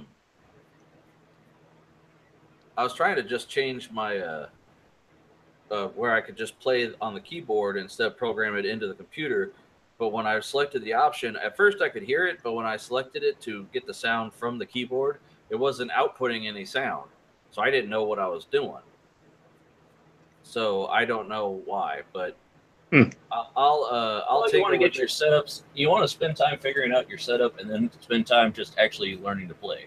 So yeah, I mean, because I can play the instrument. It's just being able to use your workstation correctly. There's a couple guys who do. What do you mean? How about we actually learn how to play first? Nah, yeah. No. See, we need to have. That's why we need to get Edward Van Halen, and then that way we'll get a music. We can do a video, and then we get Edward Van Halen, and then that's when we become the Wild Stallions. So. No, I look at like when on South Park when they like, what do you mean? Now we can actually play the game. Yeah. No, it's more like the episode where they formed a band. They're like, and 90% of the responders say, "Who the hell is what was their band name? Queef." I don't know. So anyway, you want to? But yeah, it's like I have a book on music theory because I went through. I played in orchestra for a year. I played in band in high school and college, and it's like I know. The basics of music theory, but I realized since I had ADHD and I realized there's some holes in my understanding, so I need to look back and fill in some of the gaps. So, yeah. So yeah, I mean, I could fill Frank in on some of the basics, but there's some stuff I need to settle myself. Right. Word. Okay. So is it time for? But yeah, I was freaking out though before, Ben, because I came back from the festival and. I left my wallet here, but I thought I lost it at the festival because it wasn't in my pants pocket. Yeah, you gotta have routine places you put stuff, man. Because crap. Yeah. Well, I do. I usually put it. I have like a bill box that I usually put it on, and I usually keep it with my keys and stuff on there too, and I had my keys somewhere else because I knew I was leaving anyways. Yeah, with me, if I leave the house and I don't have the stuff in all the pockets where I usually have them, I I feel off balance. Something's not right here. Yeah. But yeah, we were. Well, we just got done with the battle stations. I did bus convert for my theme. I did like these converted buses that were like luxurious. They're pretty much like RV kind of things, with they had each of them I try to have it where it has like some kind of computer set up in them. Like one actually has like a corner desk inside of it. Nice. But Frank just did more battle stations. There was like a really purple one. If you want, can you bring that up, Frank? The purple one for him. That's the one that we like the best. Yeah. That is a lot of purple. Hold on, Ben. Can you tell? What? Hold on. Can you tell? What's the first thing I noticed about this one? All the animes. I was like, oh, he's got cute little figures on the. That's a bong. And the second thing I noticed is his mouse pad is a set of titties. Well, yeah. So That tells you where Frank's mind goes. That's a Yeah. bong. Don't get you in trouble. In tits. yeah. Get it Okay. on. Hit that bong. Let me Okay. tell you a fun adventure I had. I before I left, I bought a bundle that had Corel Painter 2017 on it, right? I was like, 2017, that's this year's model. That's got to be the new one, right? And I go on my trip, I come back, and I start playing with the brushes, and they're like, oh, new brushes are available. Why don't you upgrade to Painter 2018? What? I click that. Upgrade to Painter 2018 for the reduced price, usually $229, but you can do it for $129.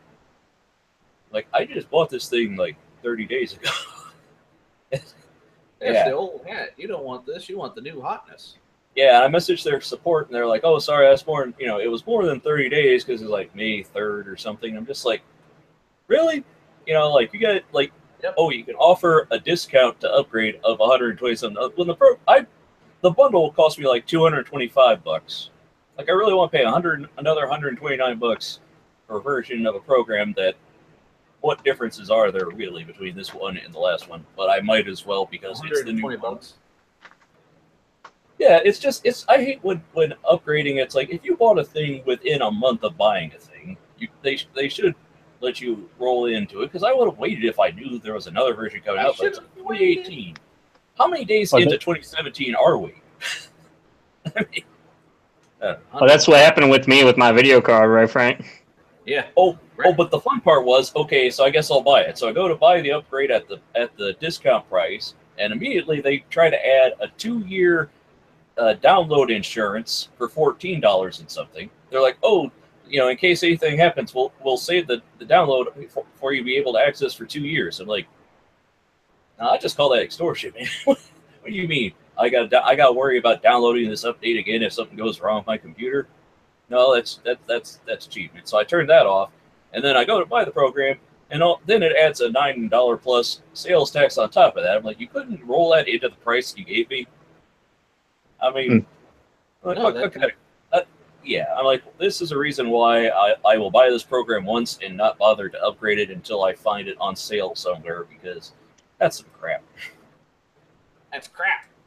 It's a bunch of crap. As opposed to like Clip Studio Paint that constantly roll out new free stuff and upgrades are like, you bought recently, didn't you, Frank? Yeah, I bought it when it was on sale. And then have you bought any of Frienden's brushes? Because I'll tell you right now, Ray Frienden's brush set, which you can get for like $15, is better than the default brushes that you could, I mean, don't get me wrong, Corel has a lot of brushes because they've been saving, they give you like 5 different old brush sets, but it's like his set is better than the default set that you start out with in Painter. And it's like, $15. No, So- I downloaded a bunch of free stuff. Free stuff is good, but also, Frienden, you can, if you $15 and you get like over like 300 brushes or something crazy like that. He's thinking about selling packs of the different kinds of brushes now because he experiments and tweaks the brushes so much that he's like, I don't think anybody, would want like 100 variations on one of the brushes. Like, I could just start selling these like that. Yeah. Is there, if we get into news now, I can start us off here. Go right ahead, good sir. All right. All right. All right.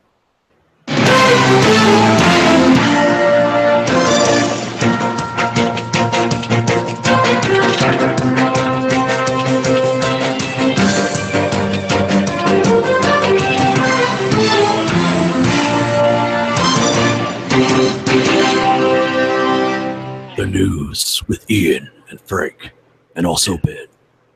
Yeah. Yeah. In a world with one announcer and a guy who can't really do the announcer voice. His name is Frank.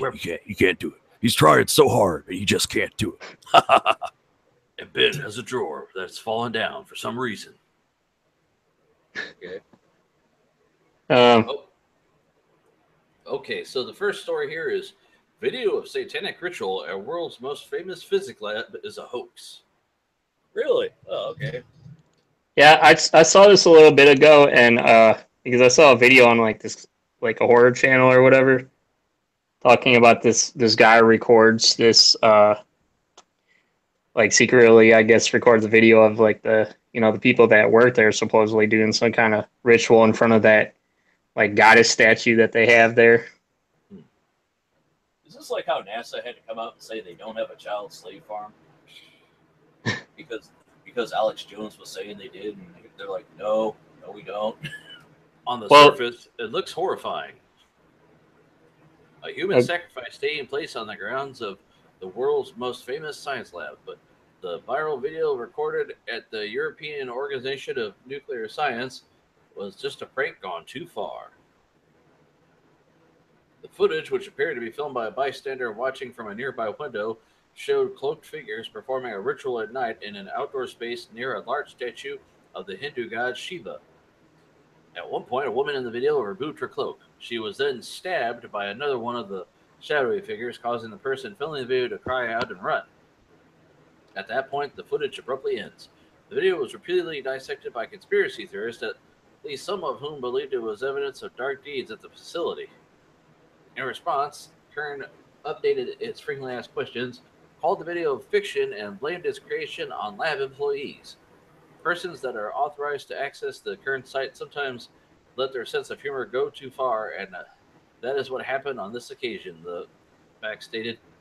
CERN does not condone this kind of spoof, which breaches CERN's professional guidelines, and is currently carrying out an internal investigation. So, that's weird. Yeah, so they're pretty much saying that's not us, but it's us. Yeah, just joking around. It wasn't us officially, but it was some of our staff members. Yes. Yeah, I mean that seems plausible to me, but yeah, like I do like worry about like a lot of these like really high tech labs trying to do like eventually, don't you think we'll have to worry about like somebody accidentally like making a black hole or something? You know? Are you afraid it's gonna be like Hellboy when like Hitler has the Nazis dealing with the Dark Lord to try and win the fucking war? Right. Benjamin, do you have any statement before I? Well, it just reminds me of like, remember back in like the late 80s and early 90s when there was like Satanist fear all over, and they're like, oh, these cults, they're killing people. Like, no. Real Satanists are just there to spoof and scare Christians, but like, you know, it's like, I don't know. It's like, it's one of those things where it's like, well, I'd start talking to people about where your sense of humor is, where you decide to do a spoof satanic ritual. I mean, it seems pretty elaborate for something you'd like, just balls, guys. You know, just JK, you know. Well, if the reason for this, if you read, it says Snopes noted that CERN has been accused of trying to summon the Antichrist, open a portal to hell, and rip apart the universe, among other things. So, like, a lot of these conspiracy theorists are, they're worried about them purposely trying to open up a wormhole or whatever. Well, I really don't think that that's the case. I'm just saying these scientists got to be careful though what they're doing, because there's like a small percent. They say it's like a small percentage that something bad could happen, but definitely probably not. Well, the problem is, it's like, you know, my mom was watching a thing on TV just last night where they were worried about AI, and they're like, oh, what's the chance that it's going to take over the world? And it's like, yes, dude, we've all seen Terminator, but right now we're trying to get it so that it can play Super Mario World and not take 6 years to play. You know, it's like, don't worry about it coming to life. AI is like, it's going to happen. It's just, it's autocomplete on your phone right now. Well, the problem is that like stupid people believe stupid things, and then what happens is like the guy that shot at the congressman at the fucking baseball game is because they're, they believe it and they're stupid. They go out and do things. Well, that's the problem of like, news coverage is like, there's so much out there. I really think that like facts should be the first and foremost thing. Like if you go out there and spread misinformation that is a debunked, myth, and you're saying it like it's still a fact, it's like, well, no. Like I'd much rather the FCC fine people for lying on TV more so than showing nudity. I think more people are going to be hurt by that. You know what I mean? Titties. Okay. I'm gonna Frank back because I mentioned boobs. All right, it's 11 o'clock already. Let's keep it rolling. So this next story, AMD RX Vega, the Vega Frontier Edition is out now at $999 for the air cool card. Yes, they do offer a water cool version, I think. Yes.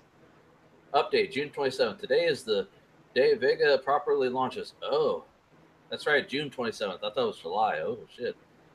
For the pros, anyway, the AMD Radeon Vega Frontier Edition is now available for purchase at the low price of $999. Bargain. Fucking snarky ass article. Want to know what the best GPU is right now? Check out our guide to the top graphics card available today. Fuck you.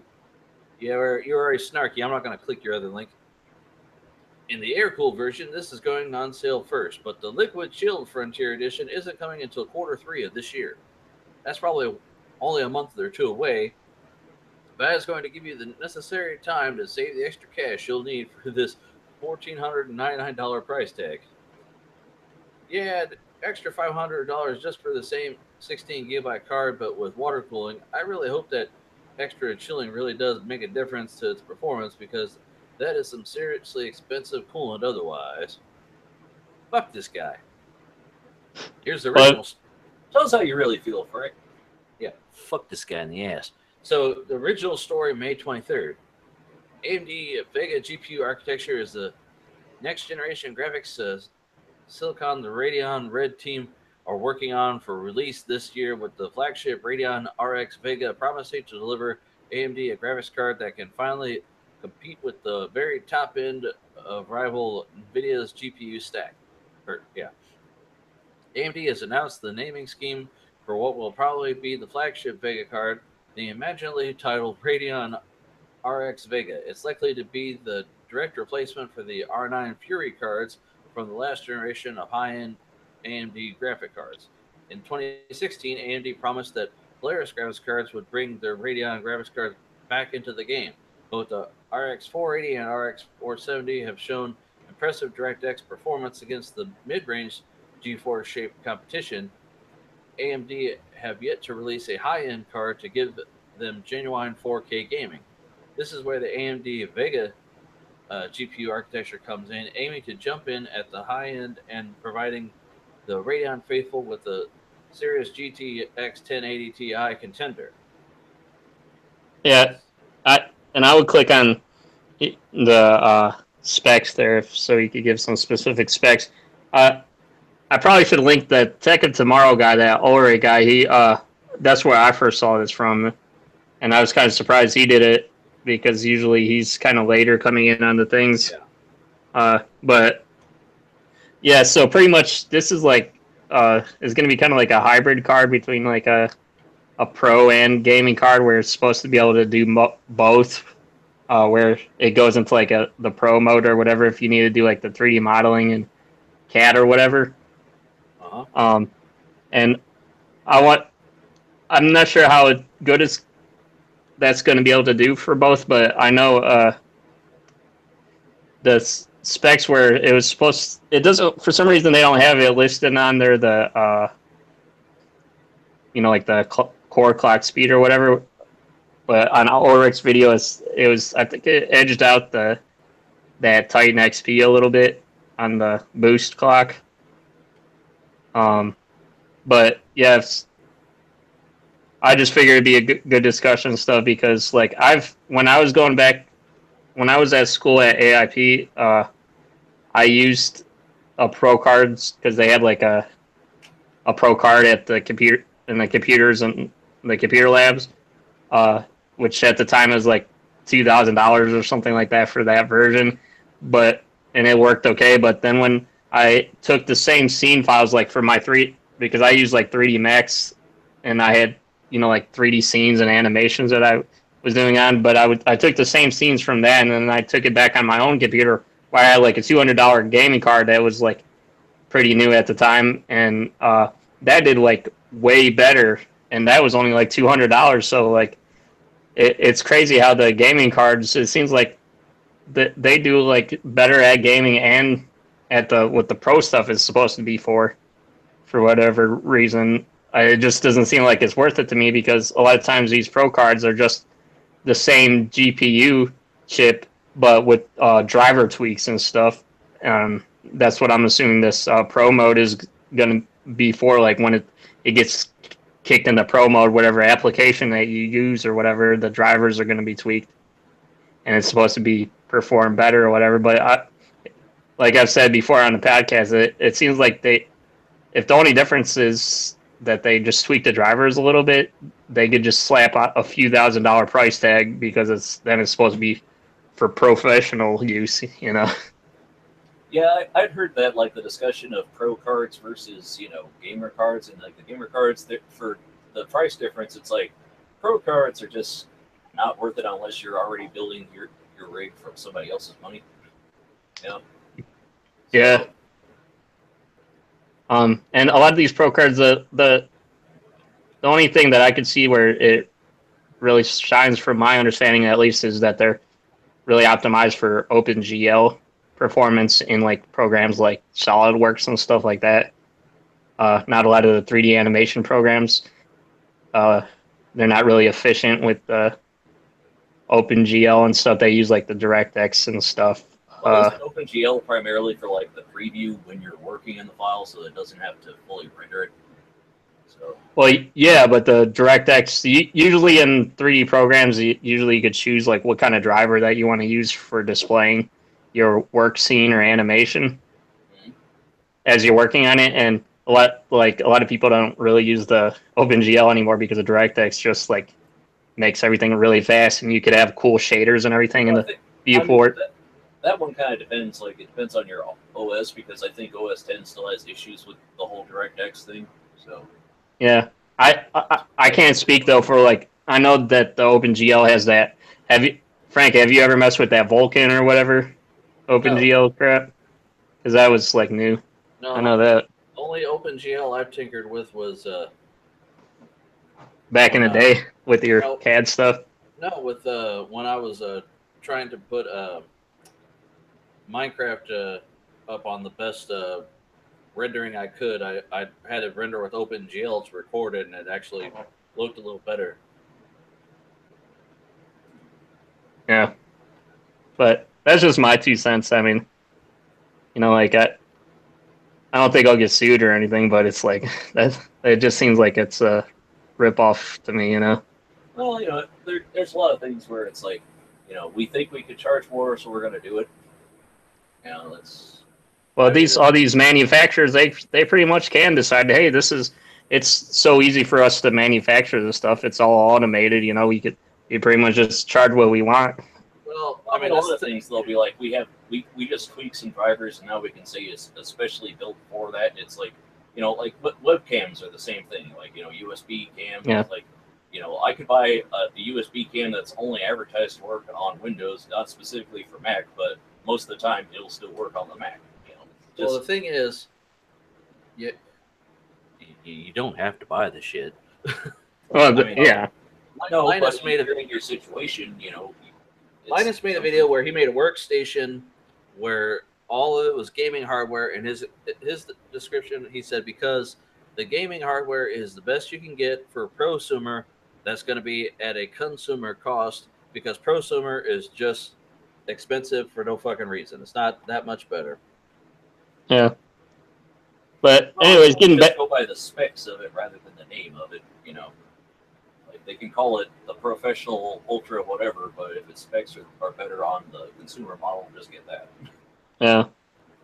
Well, the specs on this though are it's supposed to be 11 teraflops of single precision, 22 teraflops of half precision, and then you could either choose 8 gigabytes or 16 gigabytes of high bandwidth memory, which is the GDDR, or actually, I think it was another kind of RAM or whatever. HBR or something like that, wasn't it? Yeah, which High I guess is supposed bandwidth. to be really fast with. Yeah, Which is why they also said it could be just a paper release. Yeah, high bandwidth controller silicon. It might be just a paper release at first because they might be low on how many of these actual memory chips they can use. So they'll right. only have so many units at first. But Well, only it time will says tell. 400 gigabytes of memory bandwidth, so that's good too. But I don't know. What are your thoughts, Frank? I mean, I'm getting Vega. God damn it. I'm not spending all this time dicking around to get a fucking 5.8. Well, okay.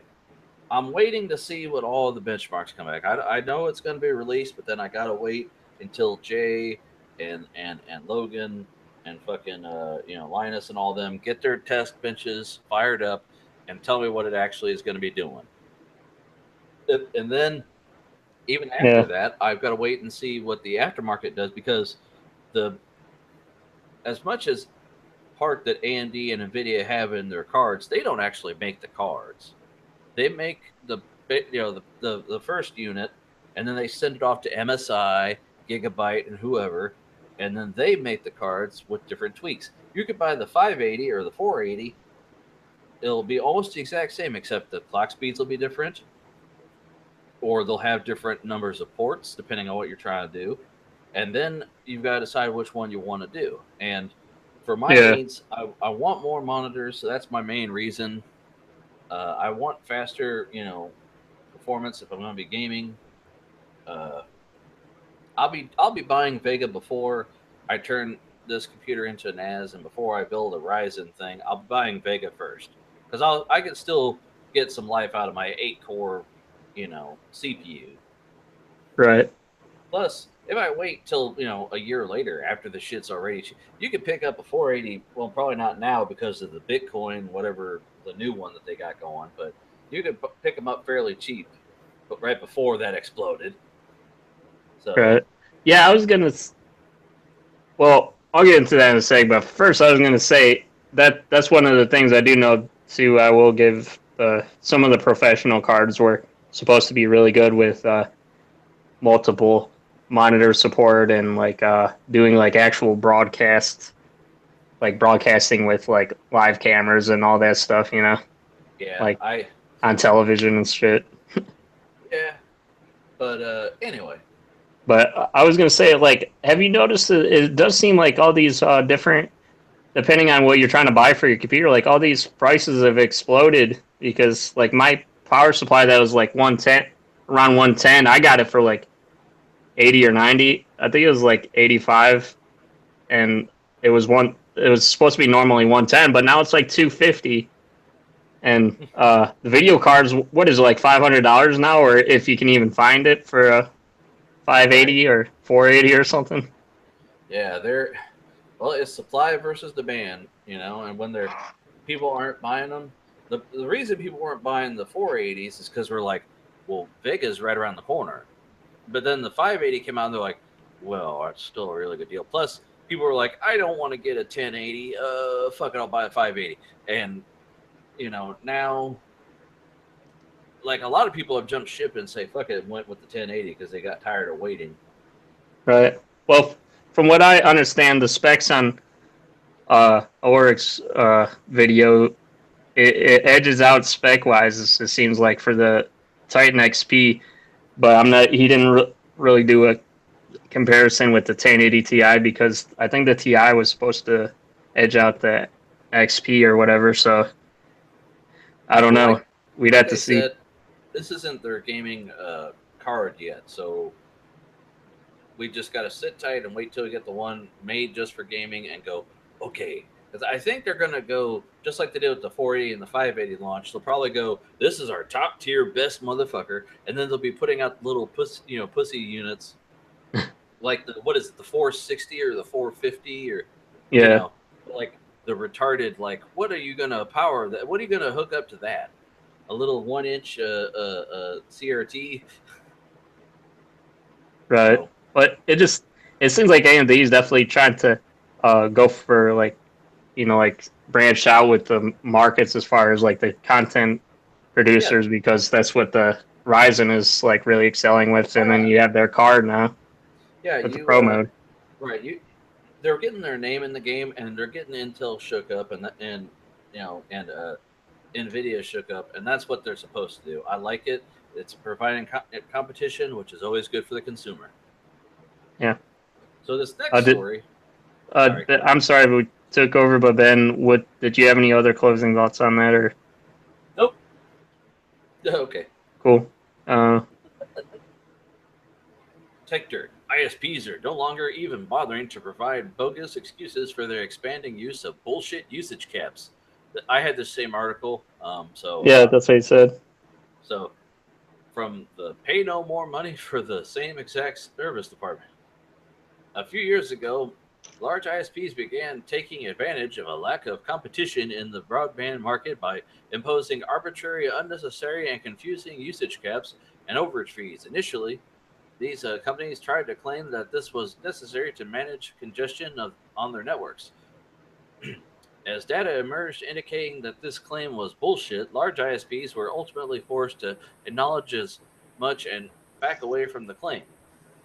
Shortly after that, ISPs instead began claiming that these glorified price hikes were necessary as a simple matter of fairness, and the industry narrative du jour became that it only made sense that heavier users should pay more money for broadband. This excuse was bullshit too. Americans already pay some of the highest prices for broadband of any developed nation under the flat rate pricing model, which any large ISP earnings report will show you is perfectly profitable. And if excessive consumption really isn't a problem, it was a problem caused solely by a small number of users that could easily be shoved toward business class tiers. It didn't require saddling everyone with confusing and expensive surcharges. These days, after being hammered for years for bogus justifications, large ISPs no longer even provide a reason for these rate hikes. Take Cox Communications, for example. The company has quietly announced it would be expanding usage caps into several new markets, charging users $10 per additional 50 gigabyte of data users consumed over 1 terabyte limit. The email being sent to users, which is getting widespread attention on Reddit, doesn't even really bother to offer a justification for the price hike. And I guess it's a screen cap here. Wow, that is short as fuck, though. We are writing to inform you that your upcoming change to Cox high-speed internet service in your area related to data usage. Your Cox high-speed internet service currently includes a data plan of 1 terabyte a month. Beginning 7/6/2017, if you exceed your monthly data plan, we will automatically provide additional blocks of data for $10 per 50 gigabytes as needed. That's all it says there. Several news outlets and reporters, including myself, tried to get Cox to explain its reasoning for the hikes, and the company simply refused. Of course, there's a simple reason ISPs no longer try to justify this behavior. They don't have to. Consumers in captive markets can vote with their wallets, and cable providers are slowly but quietly enjoying a growing monopoly over next-gen broadband as telcos refuse to keep pace and upgrade their DSL networks. The end result is the ability for these companies to impose massive new rate hikes that not only result in users paying more money for the same exact service, but help incumbent ISPs personally penalize the use of would-be streaming competitors, zero rating and ISP's own services, while still penalizing competitors like Netflix, adds another layer of anti-competitive adventure to the proceedings. But fear not, Cox did tell some news outlets that the company would soon be letting users avoid the caps and subscribe to an unmetered connection for an additional unspecified cost. In other words, if you don't want to pay us more money for the exact same service, please pay us more money for the exact same service. Why? Because we can, and regulators couldn't care less. Whenever the conversation about broadband caps pop up, many people quickly get bogged down in debate over whether or not a terabyte is fair, losing sight of the fact that these limits are utterly unnecessary and we wouldn't be seeing them at all in a healthy competitive market. What's deemed fair today wouldn't necessarily be fair in the multi-user 4K streaming households of tomorrow. And without competitive pressure, there's nothing ensuring these caps scale with use. In fact, ISPs are incentivizing to tighten the noose further once you've agreed to have your usage metered. And with the current Ajit Pai-led FCC clearly intent to turn a blind eye to a lack of competition and the predatory behavior that results from it, be it violations in privacy or net neutrality, there's plenty more anti-competitive shenanigans and freely justified nonsense waiting in the wings. Or feebly justified nonsense waiting in the wings. That's a short article, but boy, it's long-winded. Yeah. Yeah, the tech dirt, I noticed they do have opinions too, where they're like, I even took out for the link in the title, I took out their like bullshit or whatever in the title. Like, this is obviously bullshit. So much for being neutral. Well, it's true, but Yeah. Benjamin, what are your thoughts? Well, I mean, ISPs and cable companies giving mysterious surcharges and expenses to customers without explaining themselves. You don't say. Net neutrality and the people supposed to regulating it trying to say some BS excuse that, oh, if we have a fast lane, that doesn't mean you're going to have a slow lane. Loosening regulation only helps the companies that are getting your money. I mean, we've established this, and it's sad that they would want to do this when, if we had better internet in this country, it would help a lot of the businesses around. But instead, they think, well, if people are going to have to use our service, just like utilities, it's like if they're going to have to use it, but it's not considered a utility, well then obviously we can charge them more because it's nothing. We have a mountain. Just because there's a high part of the mountain doesn't mean there's a low part. Yeah. Well, they're trying to change the definition. We can get away with this, so we will. They're doing away with the definition of telecom. They're like, well, it's not telecommunication. It's an internet service provider. It's the same fucking thing. Oh no, it's not something different. Well, it's just like when they're talking about the health care bill, and they're like, you're cutting Medicare. And they're like, no, we're not. And they're like, except you are. It's like, you could say you're not doing something all you want, but facts are facts. Yes. So. Yeah. I probably will have you. Do you want to do the fourth article since this is related? The one about the Verizon. I think it was Verizon. I think or what, ransomware? No, the one after that one. AT&T. Yeah, AT&T. Okay, hold on. But before you go into that though, I was just curious and I looked it up. Yeah, on Amazon, the AMD Fire Pro W9100 graphics card. This is a professional card and it's like $2,700. It's got 32 gigabytes of memory, which is, I mean, that's really good. I'll give it that, but it has 5.24 teraflops only of the single precision. I mean, that's like less than half of what this card is going to be. Well, what does it say it's geared for? What are they're like, oh, we tweaked the drivers or whatever for what specific? It doesn't even say that. It just says, work on it at an unseen level of detail, speed, responsiveness, and creativity with supercomputer class performance at your fingertips. Supercomputer. Oh, and it could do 4K resolution, but so can a lot of other cards. Anyways, I was just getting sidetracked. Sorry. That's All right, hold on. Okay, AT&T forced arbitration isn't forced because no one has to buy service. To avoid AT&T arbitration, Your only choice is to not be a customer. AT&T is denying that its contracts include forced arbitration clauses, even though customers must agree to the clauses in order to obtain internet or TV service. On the outset, no AT&T customer is ever forced to agree to arbitration. AT&T Executive VP Tim McCone wrote in a letter to U.S. Senators today, customers accept their contracts with AT&T freely and voluntarily. No one forces them to obtain AT&T wireless service, DirecTV programming, or other products and devices. So do they have alternatives in their area, though? Because then you're effectively forced. Nobody's putting a gun to your head, but if you want the service, you have to have it. They're just being dicks about the terminology. Like, even if you didn't, the letter of the law, not the intent. Yeah. Yes. They're like, oh, well, it's just like, oh, thanks for telling me I don't have to use your service. Your Honor, the girl didn't say no. I mean, she didn't say yes either, but she didn't say no. I mean, she did stab me and scream, but that's part of the that's part of the dance. Yeah. 412 arbitrary cases for AT&T since 2015. Yeah.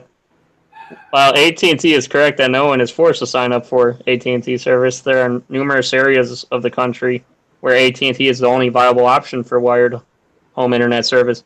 Even in wireless, there's more competition. AT&T rivals Verizon and Sprint use mandatory arbitration clauses, so signing up with another carrier won't necessarily let customers avoid arbitration. One exception is T-Mobile, which offers a way to opt out of arbitration.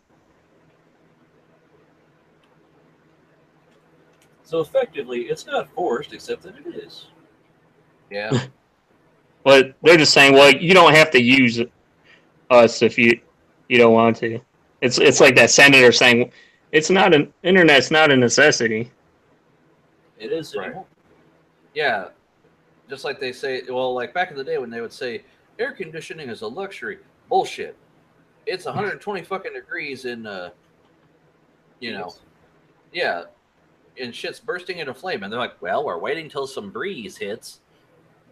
I mean, Frank, we still have an argument about people that are like healthcare. Is it a right, or is it a thing that only the people who have money for it should have it? Are we having this conversation? well, then people had the argument. They're like, well, who has to pay for that healthcare? And they're like, well, Somebody's going to pay for it, or people will die. Yeah, the thing is, you got to pay for schools because you can't have a bunch of retards running around. Well, it's just, then they start talking about, the individual things. They're like, why should I pay for mana games? Well, why do you pay for a thing that makes roads you're not going to drive on? It's for the public good. It's right. It's a similar thing when the FCC was going to say that they were trying to classify the internet as a utility. It's like, well, everybody would need a phone because you would need to be able to call out if there's an emergency. And they're like, oh, it's not a necessity. Shut up, it's a utility. But that's running the FCC right now. It's like telling like a handicapped person or something, you don't need to have to drive. You could walk. Right. Well, the thing is, they don't want to. The language is slowly catching up to where the reality is. It's just we got all these old whiteheads in office who aren't cool and aren't hip. And it's half that they're not hip, and part that they're in the pocket of the industries that are paying them off. So they're not going to. They don't have the incentive until they get calls from their people they're representing, going, "What the hell is this?" Right. Trump is once again. Here's my little bit of own thoughts leaking out in here. But shut up. I'm not a role model. He's a rich man, so he's got his investors in his pocket. So he's always thinking of them. Hey, the Doug. It's Fallout Boy. Nah, bitch. Bullet Club's in the house. Recognize. Did you have a nice trip?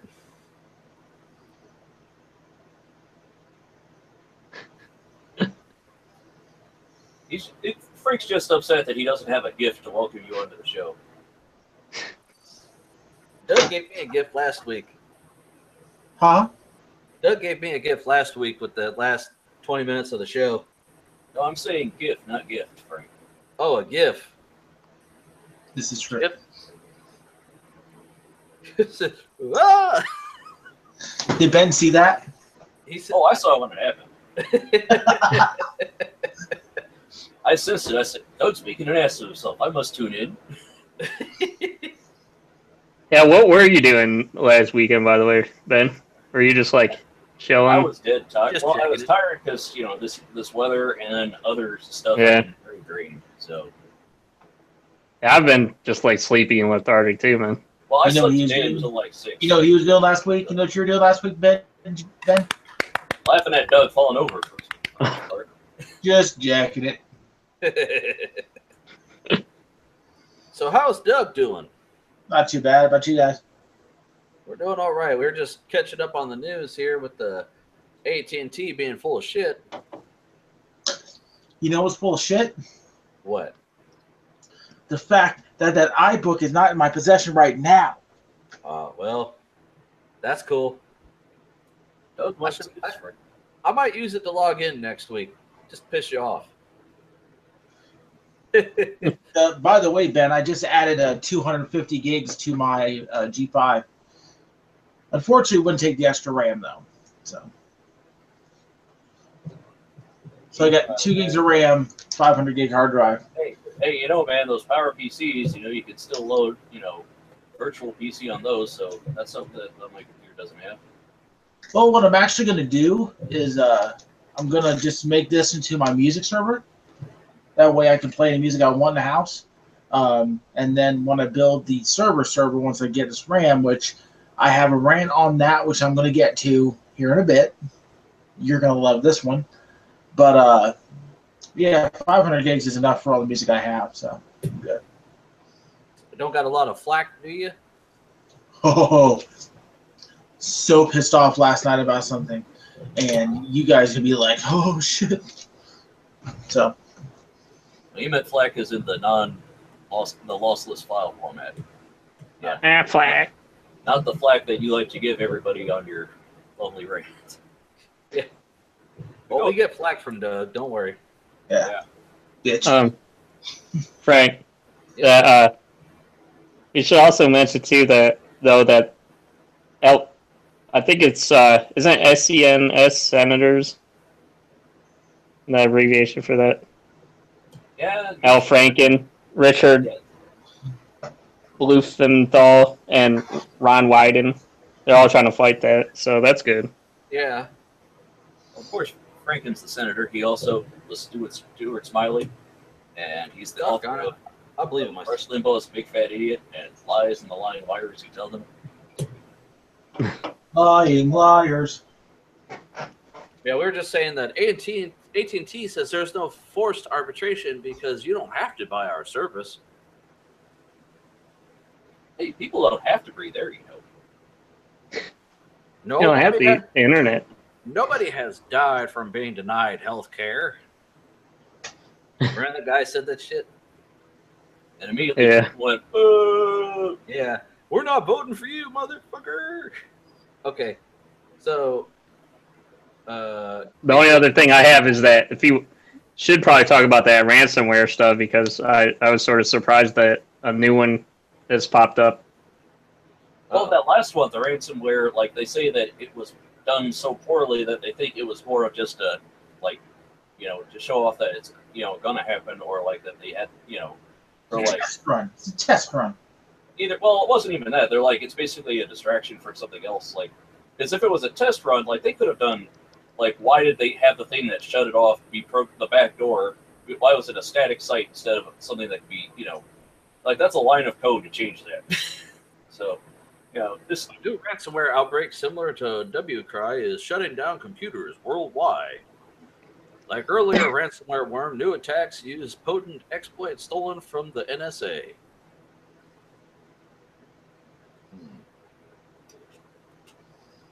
all right. Tire wrap? What's going on over at Ben's computer? Look at this shit. The fuck, you got some kind of gaff over there? Just My camera is on top of my monitor, and my monitor is a Wacom Cintiq, and I'm drawing while I'm listening to you guys. So please continue.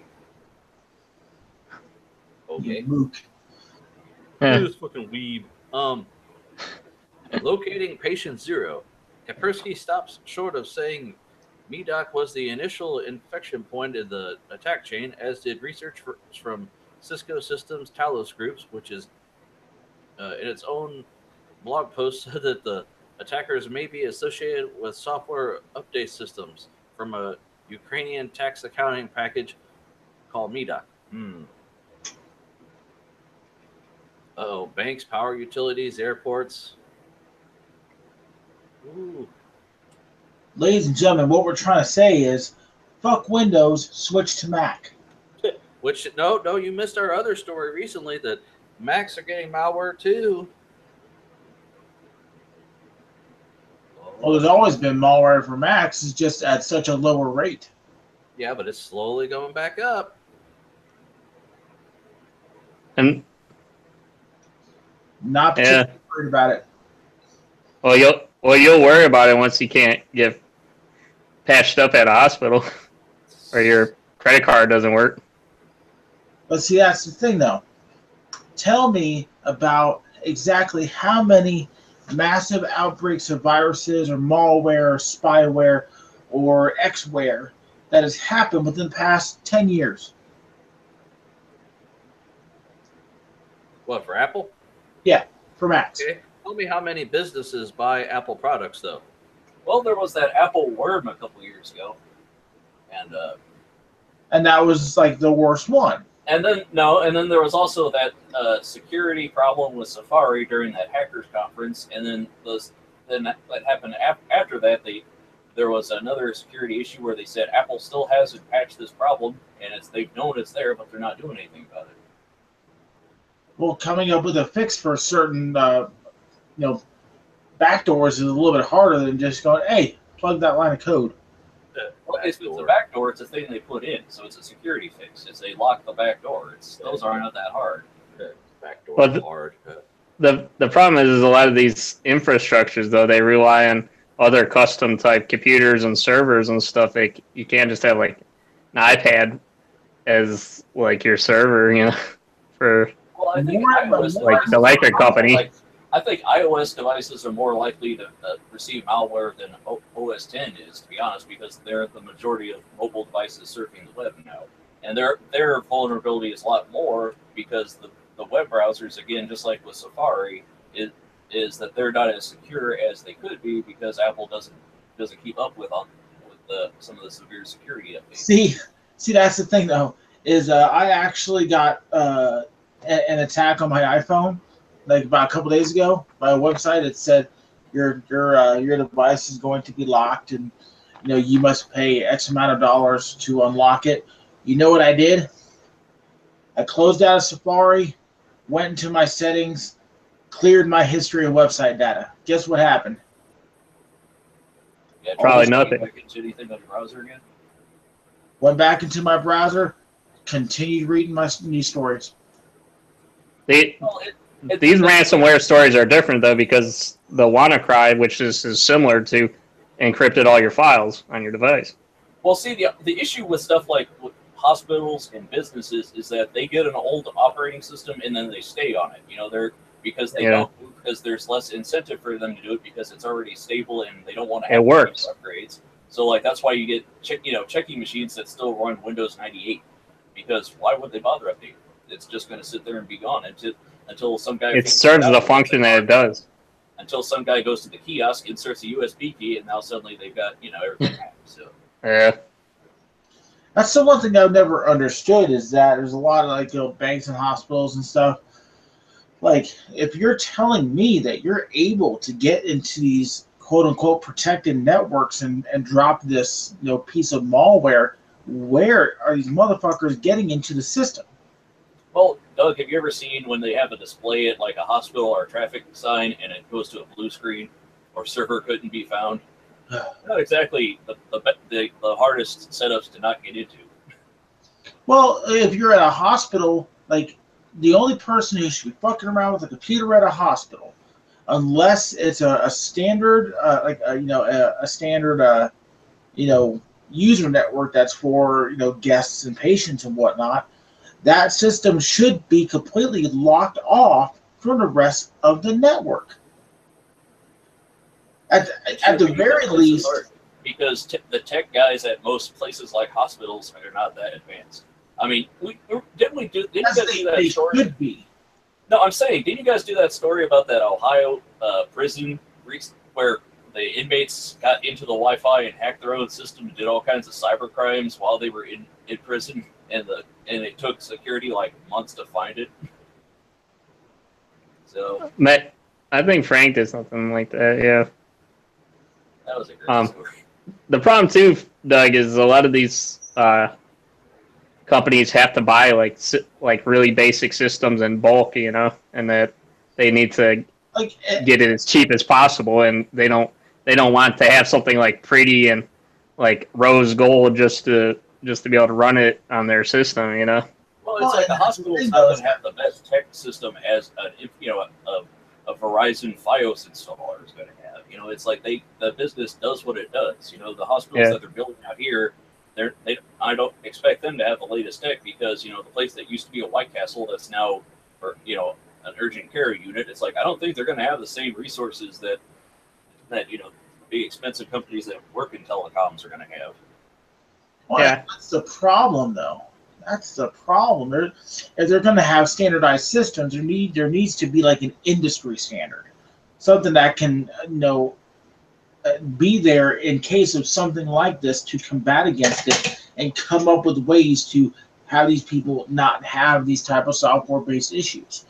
I mean, if they're getting into the systems to lock up your computers and your overall systems, what's stopping them from getting into personnel files and financial data and you know, and violating HIPAA laws?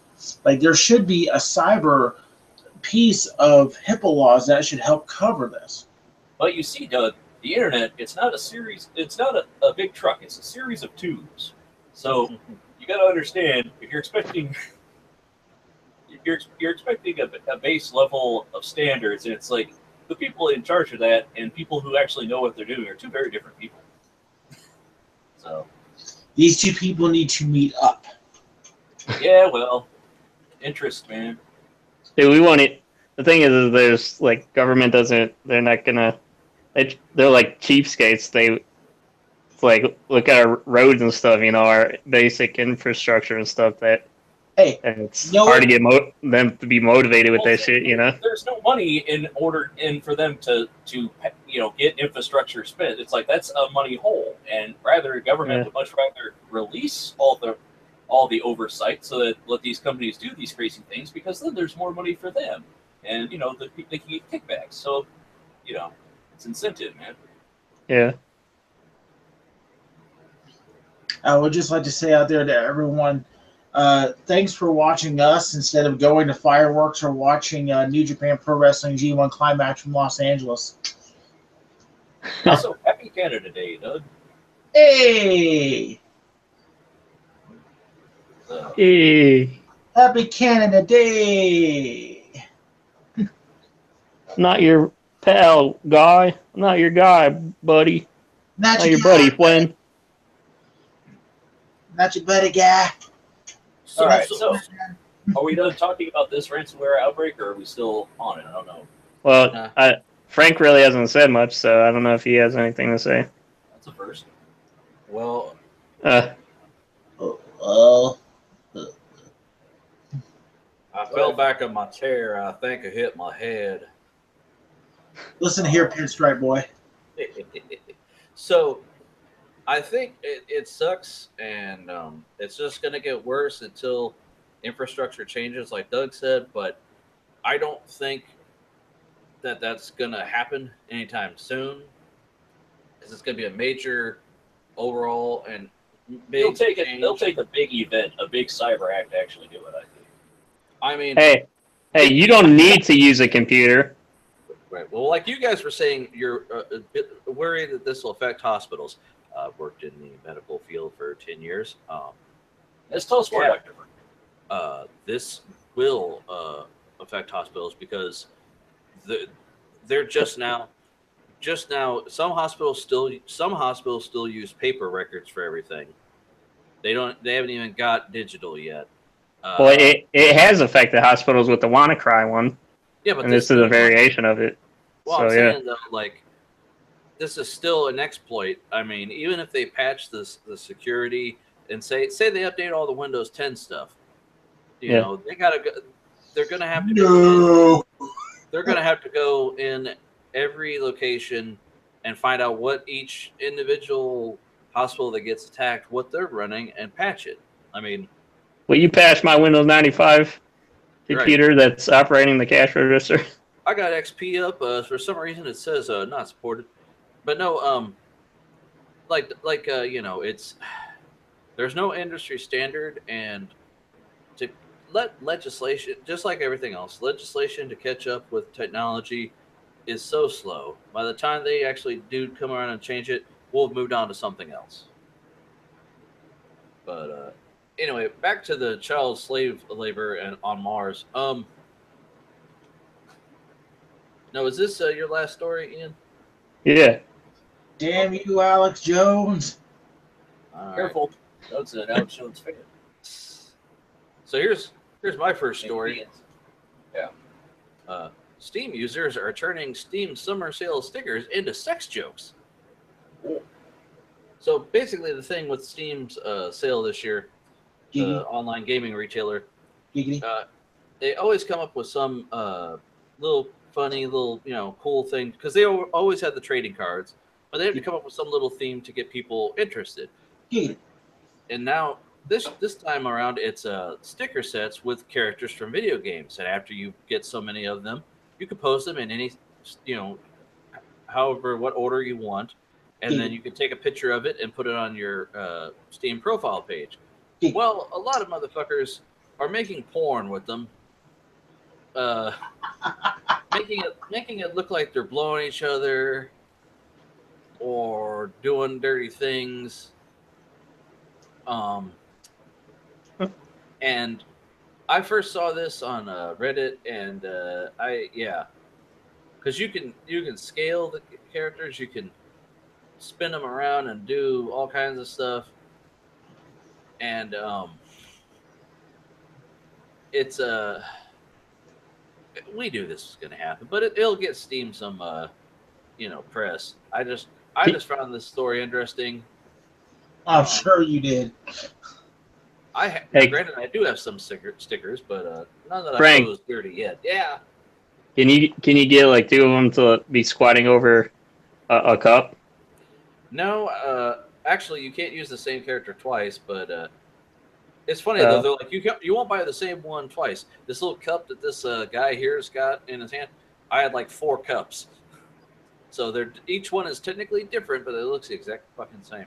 So Hey Doug, I'm gonna do this to piss off Doug. Look at what I got, Doug. It's an LED fidget spinner. Fucking RGB weeb. LED fidget spinner. You're a fucking weeb. And yes, I know that I'm not using the term weeb in the correct contents for all of you, internet Tell us people. about the contents that are you can use it in, Doug. Weeb? You're supposed to use weeb in like somebody who's really into Japanese culture, Japanese anime, stuff like that. So what Or if you're in context Frank's, does if you're in Frank's, does it have a div or a body tag, or are you talking more like the stuff you put in your suitcase? Anyway, Doug is mad. now that I shared that story, guys, here's another story. Microsoft recommends you ignore Microsoft recommended update. Left hand quits trying to meet right hand, waves at customers saying, "Don't break Skype." Earlier this month, Microsoft gave the word .NET Framework 4.7 and urged users to install it for the usual reasons: more fun bits to play with and security improvements. But 2 days later, the company urged Exchange users not to install it ASAP because it hadn't validated it yet. Last Friday, 10 days after the launch of the new code, it reminded users of Link and Skype for Business not to install it either. Original advice came on June 13, the same day as .NET Framework 4.7 landed a Windows update with the recommended tag. So, hey, we recommend you update. Actually, we know we don't. It's like, just kidding. We got you. Oh, you guys. And here's another one. Microsoft announces controlled folder access to fend off crypto ransomware. I did read about that. This fall, Microsoft plans to release a new Windows Defender feature called Controlled Folder Access, which blocks and blacklists unauthorized apps from making changes to files located in specially designated folders. Microsoft shipped the Controlled Folder Access feature as part of the Windows 10 Insider Preview build 16.232 released yesterday evening. New Windows Defender feature watches over your files. The feature works in a very simple manner. Once turned on, shift disabled, Controlled Folder Access will watch over files stored inside a list of folders. If an app makes modifications to files, Windows Defender will verify the app against a list of whitelisted applications allowed to edit those documents. If the app is not on the list, Windows Defender blocks its execution, adds the app to a blacklist, and informs the user via a desktop notification. So yeah, this is, good guy, Microsoft, after you fucked up a bunch of other stuff. You guys have any comments? None from Doug? Finally. Oh, okay. By the way, did you guys hear though that Germany is banning these fidget spinners? They've like confiscated and they're like getting rid of like a bunch of metric tons of them.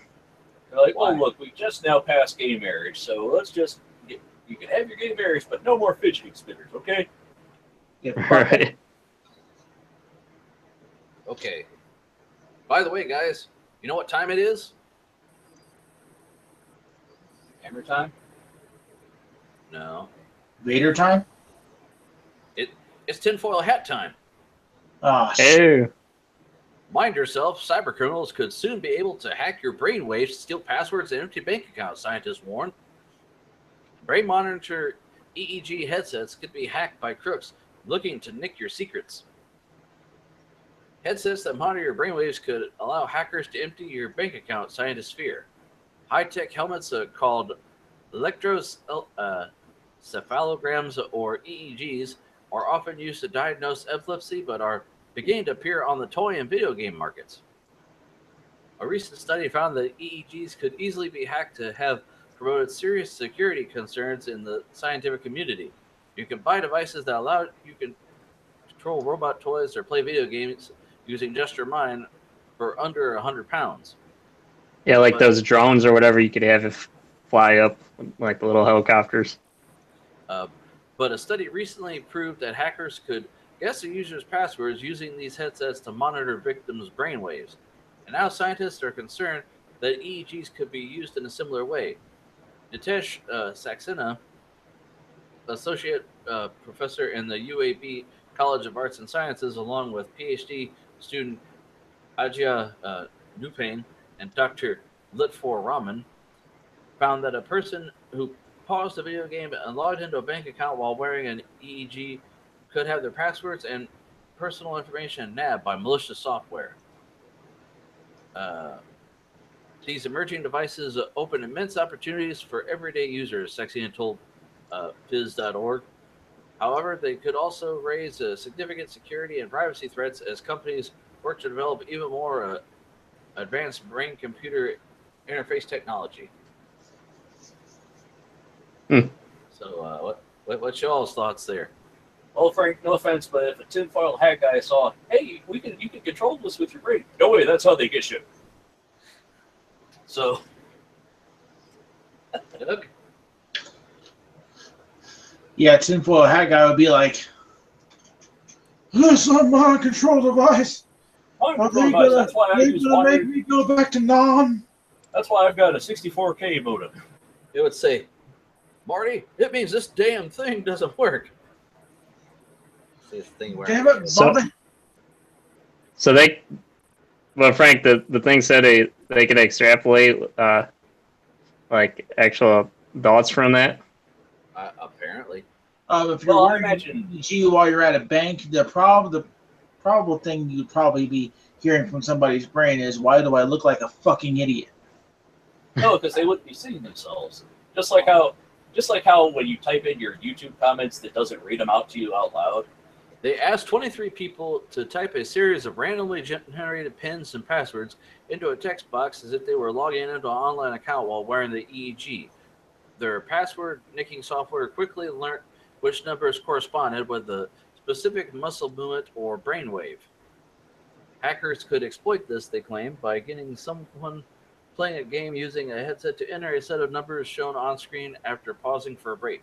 The hidden program would prompt an annoying CAPTCHA-style box in which users type a set of letters to prove I'm not a robot, so it could figure out someone's signature brainwaves. The team found that after 200 characters, algorithms could make a decent guess about what the person was thinking. Well, I mean, it's the same kind of argument that basically, like, you know, how you can hack into a laptop through, you know, a dongle device or something, and it's like, you know, if you could just like roam around and have things that you look for anybody using one of those things, it's theoretically possible. It's just right now, brain controlling the thing is still kind of iffy on being able to read somebody's mind. But it's like when Ian had that story about the different baby cameras channel. It's like Right. It's like Internet of Things. It's kind of dangerous that you want to be able to make sure that like your Barbie can't, you know, isn't telling everybody your passwords. Or your Well, the thing is too, like I don't know about the actual like how reliable it would be, like especially in those certain situations that'd be like 1,000,000 to 1 you'd really be using those things, but I don't think that there would be as reliable as if you actually had like your head shaved and you had like the like the wires coming into your skull or whatever. I'm sure that like resolution or whatever is a lot better than just some plastic helmet made from like Mattel or something put on your head. You know, and it's like the same reason like you know people worry about their keys getting photoed and 3D printed, because that technology is going to get here eventually. Yeah, eventually it'll be here. You can buy a 3D printer for under $500 now. I mean, eventually they're gonna come. You know, it's gonna be easier to just hack into people. I mean, people already have skimmers now on gas pumps, and you don't even have to hook anything up to it. It could be Bluetooth. So yeah, well, it definitely is something that we have to pay attention to in the future. Right. Especially when more stuff rolls it into it. You know, it's like rather than getting the headset, it's like, oh hey, you can also control this droid with your brain. Just think of this certain color or whatever. You know. Just like if we do have artificial intelligence, you mentioned before, we just don't put the really smart brain into a like a Gatling gun robot. You know. Well, have you guys seen that? I don't know if it was Funny or Die or College Humor video where the guy hacks his Xbox Kinect and he gives it sentience and then it destroys the world. No. It's like, it could see me as a father figure. Nope, it's decided I'm hostile and must die. Okay, cool. So Neo, let me tell you about The Matrix. Oh, did you hear they're trying to redo the original Matrix movie? They're trying to have a reboot. Neo, the first one was awesome. The Matrix. No, wait. We don't have to talk about The Matrix. We can talk about stuff. Our favorite bands. Chicks who have broken our hearts. The Matrix. So, you're talking about AI, Ian. Artificial intelligence painters invent new styles of art. Now and then, a painter like Claude Monet or Pablo Picasso comes along and turns the art world on its head. They invent new aesthetic styles, forging movements such as Impressionism or Abstract Expressionism. But could the next big shakeup be the work of a machine? An artificial intelligence has been developed that produces images in unconventional styles. Yeah. And such of its outputs has already been given the thumbs up by members of the public. The idea is to make art that is novel but not too novel, says Marianne Mazzone, an art historian at the College of Charleston in South Carolina who worked on the system. The team, which also included researchers at Rutgers and Facebook's AI lab in California, modified a type of algorithm known as a generative Words. Who cares? Yeah. Right. In the art AI, one of these roles is played by a generate. I'm not gonna spell shit out. You can read the fucking article. One is played by a generator network, which creates images. The other is played by a discriminator network, which was trained on 81,500 paintings to tell the difference between images we would class as artworks and those we wouldn't, such as a photo or diagram, say. The discriminator was also trained to distinguish different styles of art, such as Rococo or Cubism. So yeah, basically. So you mean that the robots are going to take all of our jobs, even all of our gerbs, even the creative ones? Like, I thought being creative was at least we had that. They couldn't do that, but now you're telling us they can. Yeah, Yep. Well, I was reading a magazine at Barnes & Noble this afternoon that was talking all about like artificial intelligence and its potential things and stuff, and they were talking about the timeline for can your job be automated and self-driving cars, and then they were talking about like creating art and algorithms, and like there's already things that like will generate, like there's a website that'll generate music that's supposed to it's generated, but it's supposed to cue your brain into certain certain states, and it's like, or there's like video games that they'll have a generated soundtrack, so there's really only so many parts and they splice it, or making art, they're like a person can still be involved, but it's like a person could write an AI and have it be a thing where it generates a color based on what the audience comes in and says, like or like responsive to people, so I think therefore I am Blade Runner. Oh God, my existence is to make paintings. What a joke! That's the butter. Oh God. But I did watch that Ghost in the Shell, by the way, Frank. That was pretty good. The original or the movie. Scarlett Johansson. Okay. Because you know that's a remake, right, Ian? It's a live action remake? Yeah, Yes. a live action remake of an anime. Well, I knew it was an anime, but they didn't do any live action No, version before this, did they?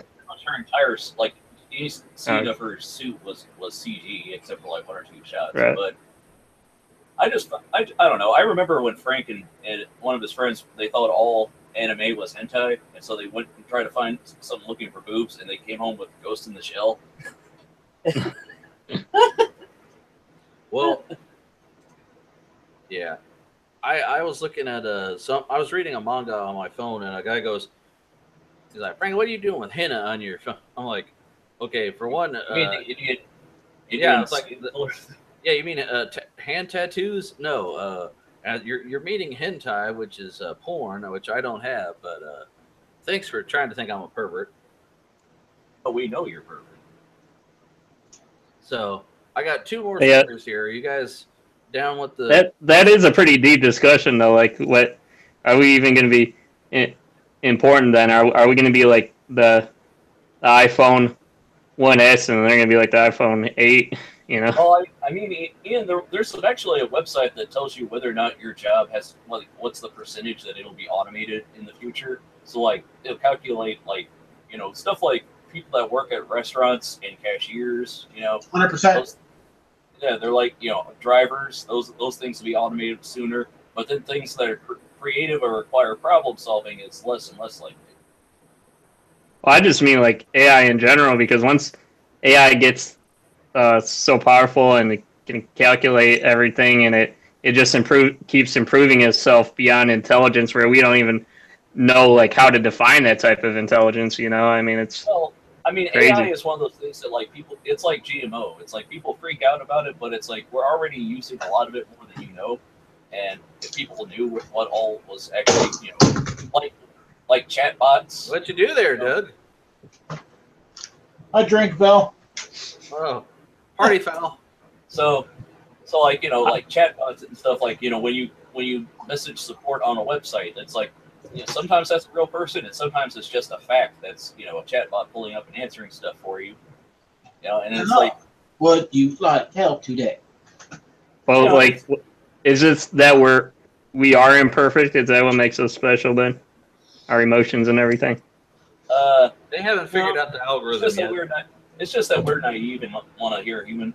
But until we get a computer, a perfect chatbot, I mean, have you guys seen that movie Her, where another Scarlett Johansson movie where she voices that guy's, AI device? No. Yeah. I heard about it, but I haven't actually got a chance to see it.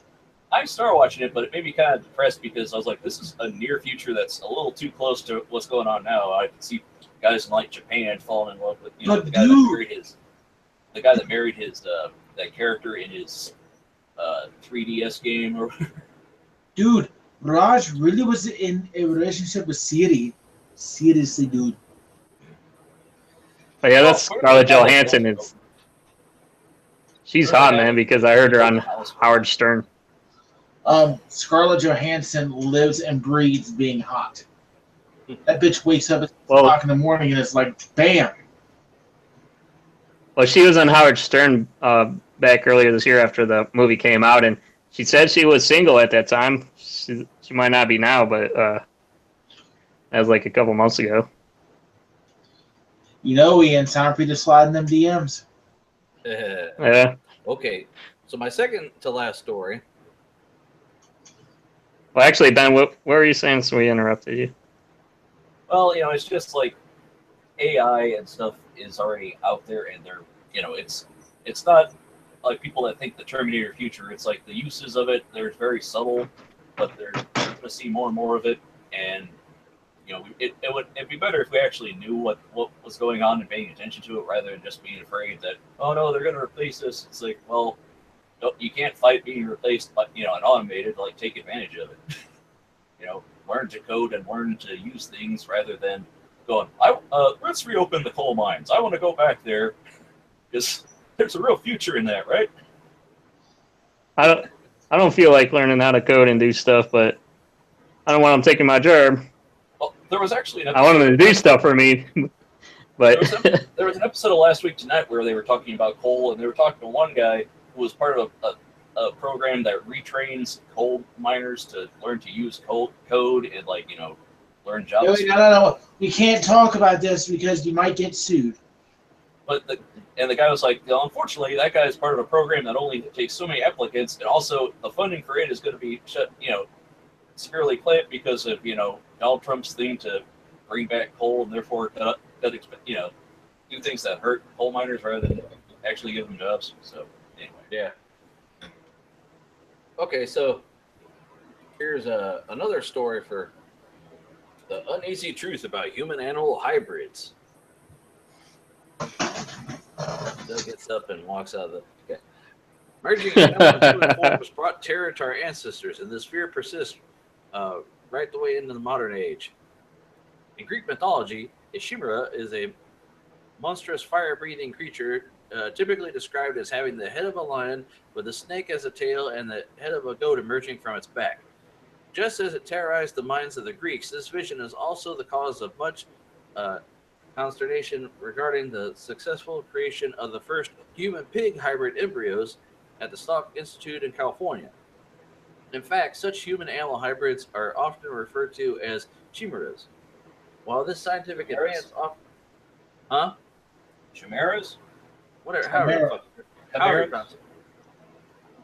while this scientific advance offers the prospect of growing human organs inside animals for use in transplants, it can also leave some people with a queasy feeling. It was precisely this queasiness that led to the moratorium of funding for this program of research. People, it seems, just can't stomach the idea of growing human kidneys in pigs. Given the potential advances for this research offers, our objections should probably be based on more than a mild case of nausea. Yet there are few enduring aspects to the way we perceive human-animal hybrids that make it difficult to think about them clearly. Against nature, many of us are like 6-year-olds who turn up their nose at the idea of mixing their broccoli with their mashed potato. We prefer to keep things pure, whether it's crossbred animals or racially mixed people who see the world as defined by underlying essence tend to reject this impurity. What is they're just that guy from Jurassic Park who were like, you didn't think, nature finds a way, and you were so busy thinking you could, you didn't think you should. It's like, shut up. What is an underlying essence? It's the idea that things have certain necessary properties that are essential to them being what they are. So there is a kind of pigness that is exclusive to pigs and a humanness that is exclusive to us. But in biology, at least, there is no actual essence to anything in this sense. We're all made of different combinations of the same kinds of stuff like proteins and amino acids. Even much of the blueprint, our genes and DNA, are shared across species, such that humans and mice share around 90% of their DNA, and we even share around 35% of our genes with the simple roundworm. Right. But it does definitely raise an ethical question, though. Like, when you start putting like human type organs in a pig and stuff, and then you eat the pig, it's like how much? What's that levels of shades of gray of how much is that actually getting into cannibalism? Then Well, this you is know. You wouldn't eat a scientific. yeah, you wouldn't eat these genetically modified animals, and these are for transplants and for testing. I mean, it's basically. Did you guys see that movie? What was it, Splinter, where they had a modified human animal hybrid thing, and Yeah. they're like, what has man wrought? That kind of thing, and it's, I mean, or Dr. Moreau, those things. It's like, at the end of the day, we're going to have to find better ways to grow organs and stuff because we can't keep waiting for donors. It's just people got to stop wigging out that we can't grow it in a tube yet. So it's like, why not grow it in an animal? If we're already doing stuff to animals anyway, we might as well use it for the betterment of humankind and curing diseases and shit. Yeah, but it's like everything is GMO now, though. Like with the food and stuff, and the companies don't want to have to list everything GMO. Well, the main problem is that people are already sensitive to the thought of using mice and shit for testing. We're trying to cure cancer across the board, and they got to do it with mice and rats and all that. Well, it's just like with vaccines, right? It's like people are like, oh man, they'll do something that people think they know something. It's like, no, actually they phased out that mercury, and it's never been leaked, but people still push non-facts out there. It's like, well, they fear change, and they think that everything you're playing a mad scientist when you're not. You're just trying to do what you should do, and they're afraid that they're going to be immoral and do horrible things. And once again, going back to the crazy assholes who shot at congressmen, the PETA people kill more animals than they save, and they cause violence and shit. Just well, remember stem cell research back about like 2006 or whatever, and Bush wouldn't authorize it. It's like, well, these embryos already exist. Why let them just go to waste instead of using them to develop things that can cure diseases and do actual research? It's like they're already going to not be implanted. They're not going to become lives.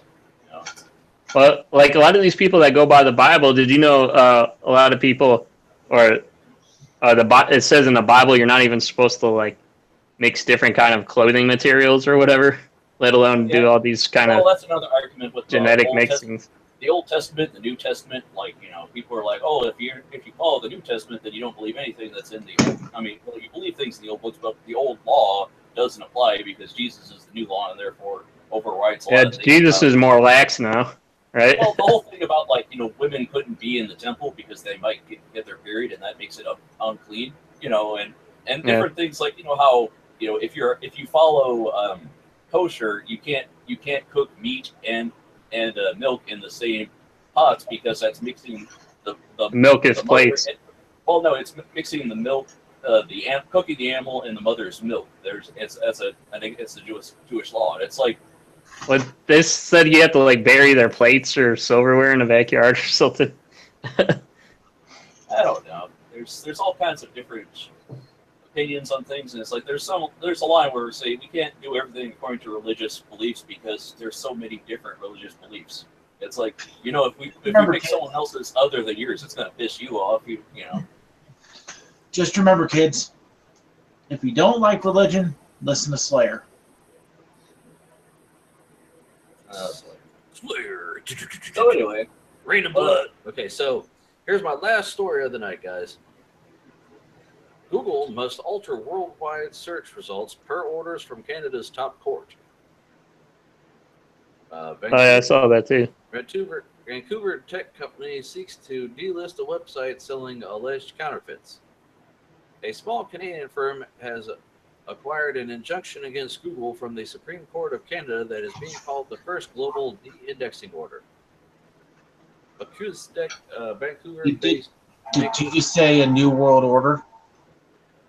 Yeah. I could say somebody's just rebooted. A Vancouver-based maker of networking devices sued a former distributor called Datalink Technologies. Accused Datalink of illegally relabeling products and stealing acoustic intellectual property to make its own products. Datalink initially denied the allegations, but then left the province. It continues to do business selling products worldwide from an unknown location, according to Canadian courts. That led to Acoustic seeking court orders forcing Google to rearrange its search results. From 345 Datalink web pages have been de-indexed from Google's Canadian site per various Canadian court orders, but a court in British Columbia issued a broader order insisting that Google stop using Datalink's entire website anywhere in the world. Today, Canada's Supreme Court upheld that order. The ruling is the first global de-indexing order. Canadian lawyer Barry Sookman, who represented literary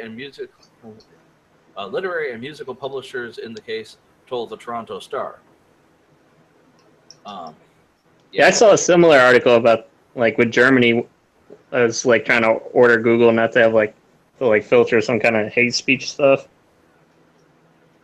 Well, in Germany, you know, like you can't deny the Holocaust, you can't use the swastika, you can't publicly display it. It's very strict over there for certain reasons. Unfortunately, it's also pushing in the movement of neo-Nazis because they can't talk about it, so therefore it's going underground and becoming a problem. So Yeah, here's an article. Delete hate speech or pay up, Germany tells social media companies. Yeah, they want Facebook to censor and stuff. Google. Ew. well, I mean, there is the concern that certain countries do have different things. It's like certain countries, they're like, like the UK wanting to ban porn, and then certain countries wanting to ban gay content. It's like, to what extent do you follow through with these countries' requirements, and what part do you say, look, we can't do this, our servers are all run in the US or they're run from wherever. Like, if you want to have business in a certain country, I guess you need to, but, like in the UK, if a person posts a comment on your website, in the US, if a comment is not, we're not responsible for the person's comment. But in the UK, if you have a website and someone leaves an offensive comment and sues for slander, you're responsible for it. Yeah, it's just like with the religion stuff. Like everything, it's easy to contradict one thing, with another.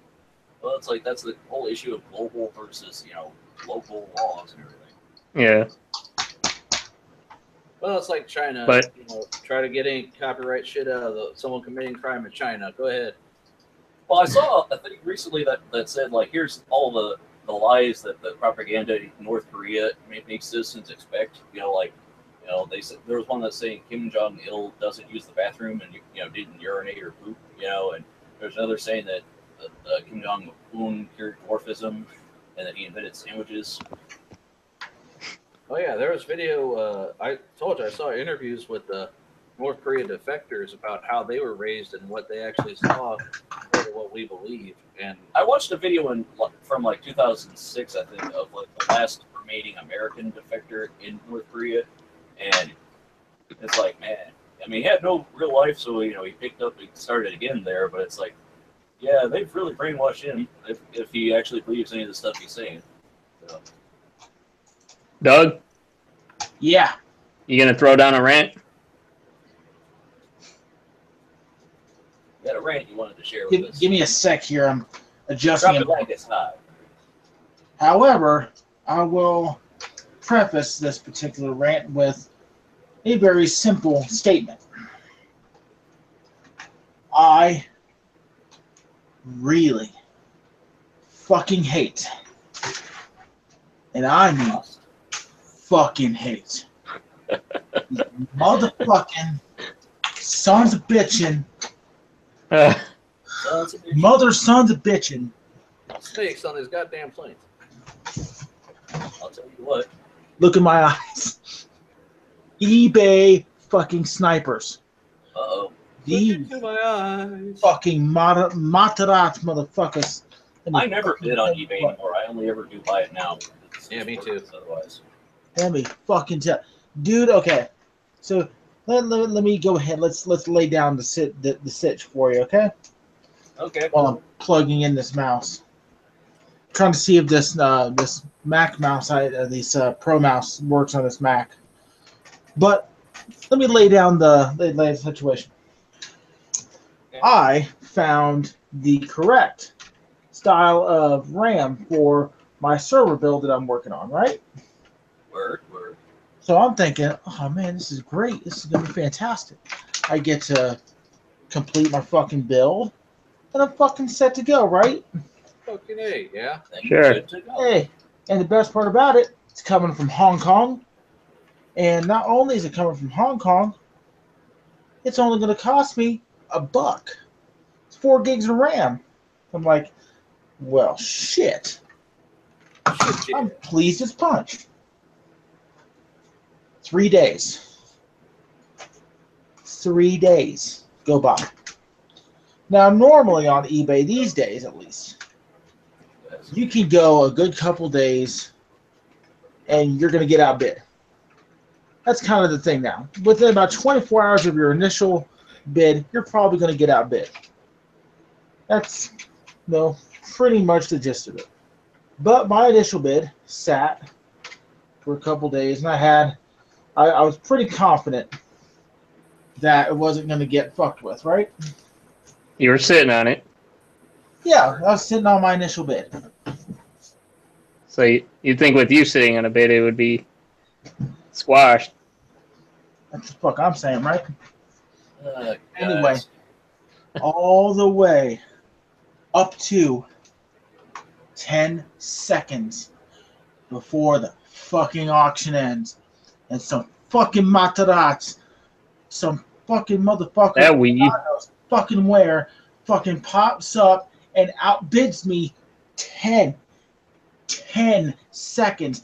I fucking swipe to go straight to the fucking auction, and then it's gone. I'm like, you motherfucker.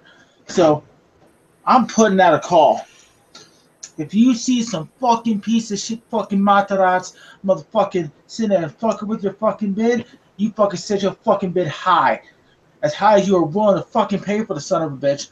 Otherwise, you're gonna get fucked. I don't mind getting outbid. I really don't. If you have more money than me, then you're fucking welcome to it. But if you're gonna be a fucking cock chump, fucking outbid at the last second to be a fucking sniper, which, mind you, is the lowest of the low on eBay. On Oh. eBay. We were already demonetized a long time ago on this show today. Fucking matarats.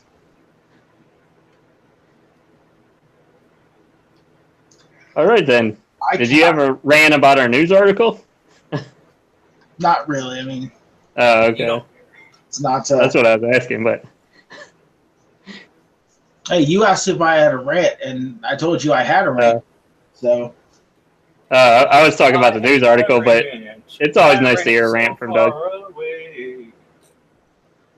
sorry, I was having computer issues, and unfortunately, this Pro mouse just looks like it's seen its day. So I could just picture them doing like some kind of skit with Cartman on South Park, though, with that. You're like, God damn it.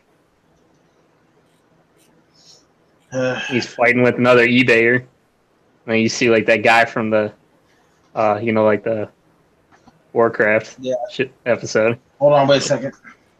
I just don't bid on eBay anymore because I'd much rather buy it now and not have to deal with the hassle of their system.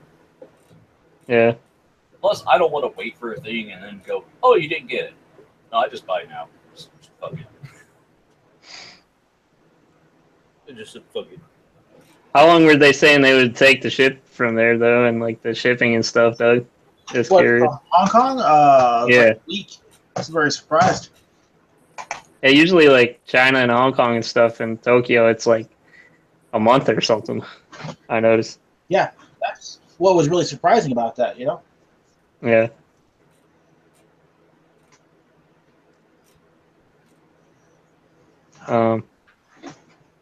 Guess looks like Doug's hair has gotten pretty long. Are you getting more comfortable with your hair filling out there?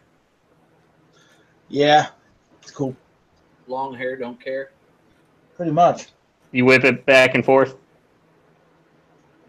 I whip my hand back and forth. I whip my hand back and forth. Be fucking whipping Frank's ass back and forth until I get that damn iBook. Oh, damn. Yeah.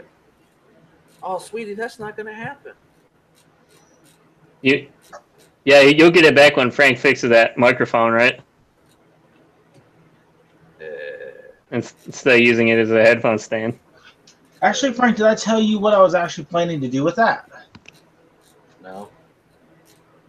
I thought I told you I was going to actually write my book on that. Oh, He yeah. wants to put his book on that iBook, Frank. No, dog, I heard you like books, so I put a book in your iBook. That's cool. Yeah, he could have been using that to write his worldwide novel that everybody's going to read. Nah, man, go get you a notepad and a pencil. Bitch, please.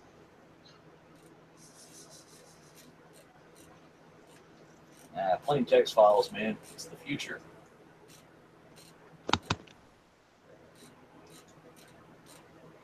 Okay, so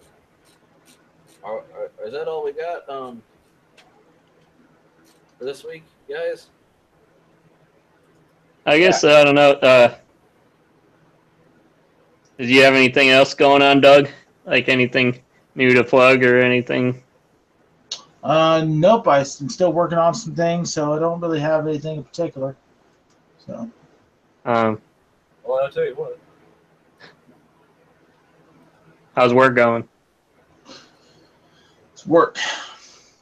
It's work. Yeah. It is work. Yeah, Ben, did you hear Doug gave up on his game now? He's still trying to do a movie, though.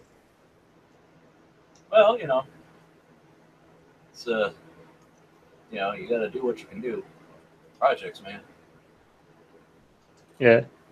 He's doing what are you doing, Doug? A novel and a movie? Well, it's not really going to be a movie as much as it's going to be more of a, like, I call it a media project. So it's going to be a short film or something? There's going to be like small short films interspersed with what I write. So that's. Yeah, you said it's more like a series or whatever. That's right. That's cool, though. Are you going to put them up on your YouTube channel? I'm actually thinking about setting up a secondary YouTube channel to put stuff on. So. Okay. At the rate it's going right now, because I have 2 actual scenes written for the live action. I'm just working on a lot of the backstory currently, and that's kind of what I'm looking for. Are you going to call that one Aphrodite's Crush? No. No. Not happening. Or it's a crush of the crush? Okay, so how much more do we have to talk about on the show, Frank? I guess that's it, unless you have something to talk about, sir. No, I mean, I was going to talk some technology with you guys, but I want to do that after the show because I don't think people are interested in, you know, having a big, long discussion. Okay. Oh. Yeah, it's almost 1 o'clock in the morning, so we could definitely head out.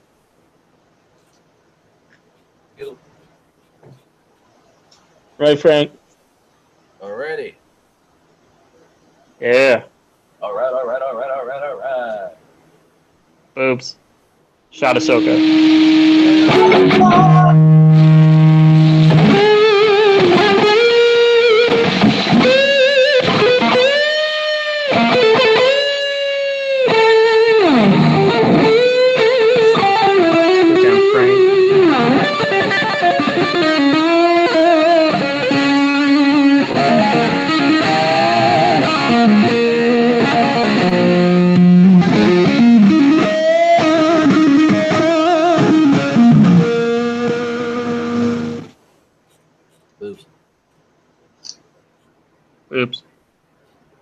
Bye. Good night.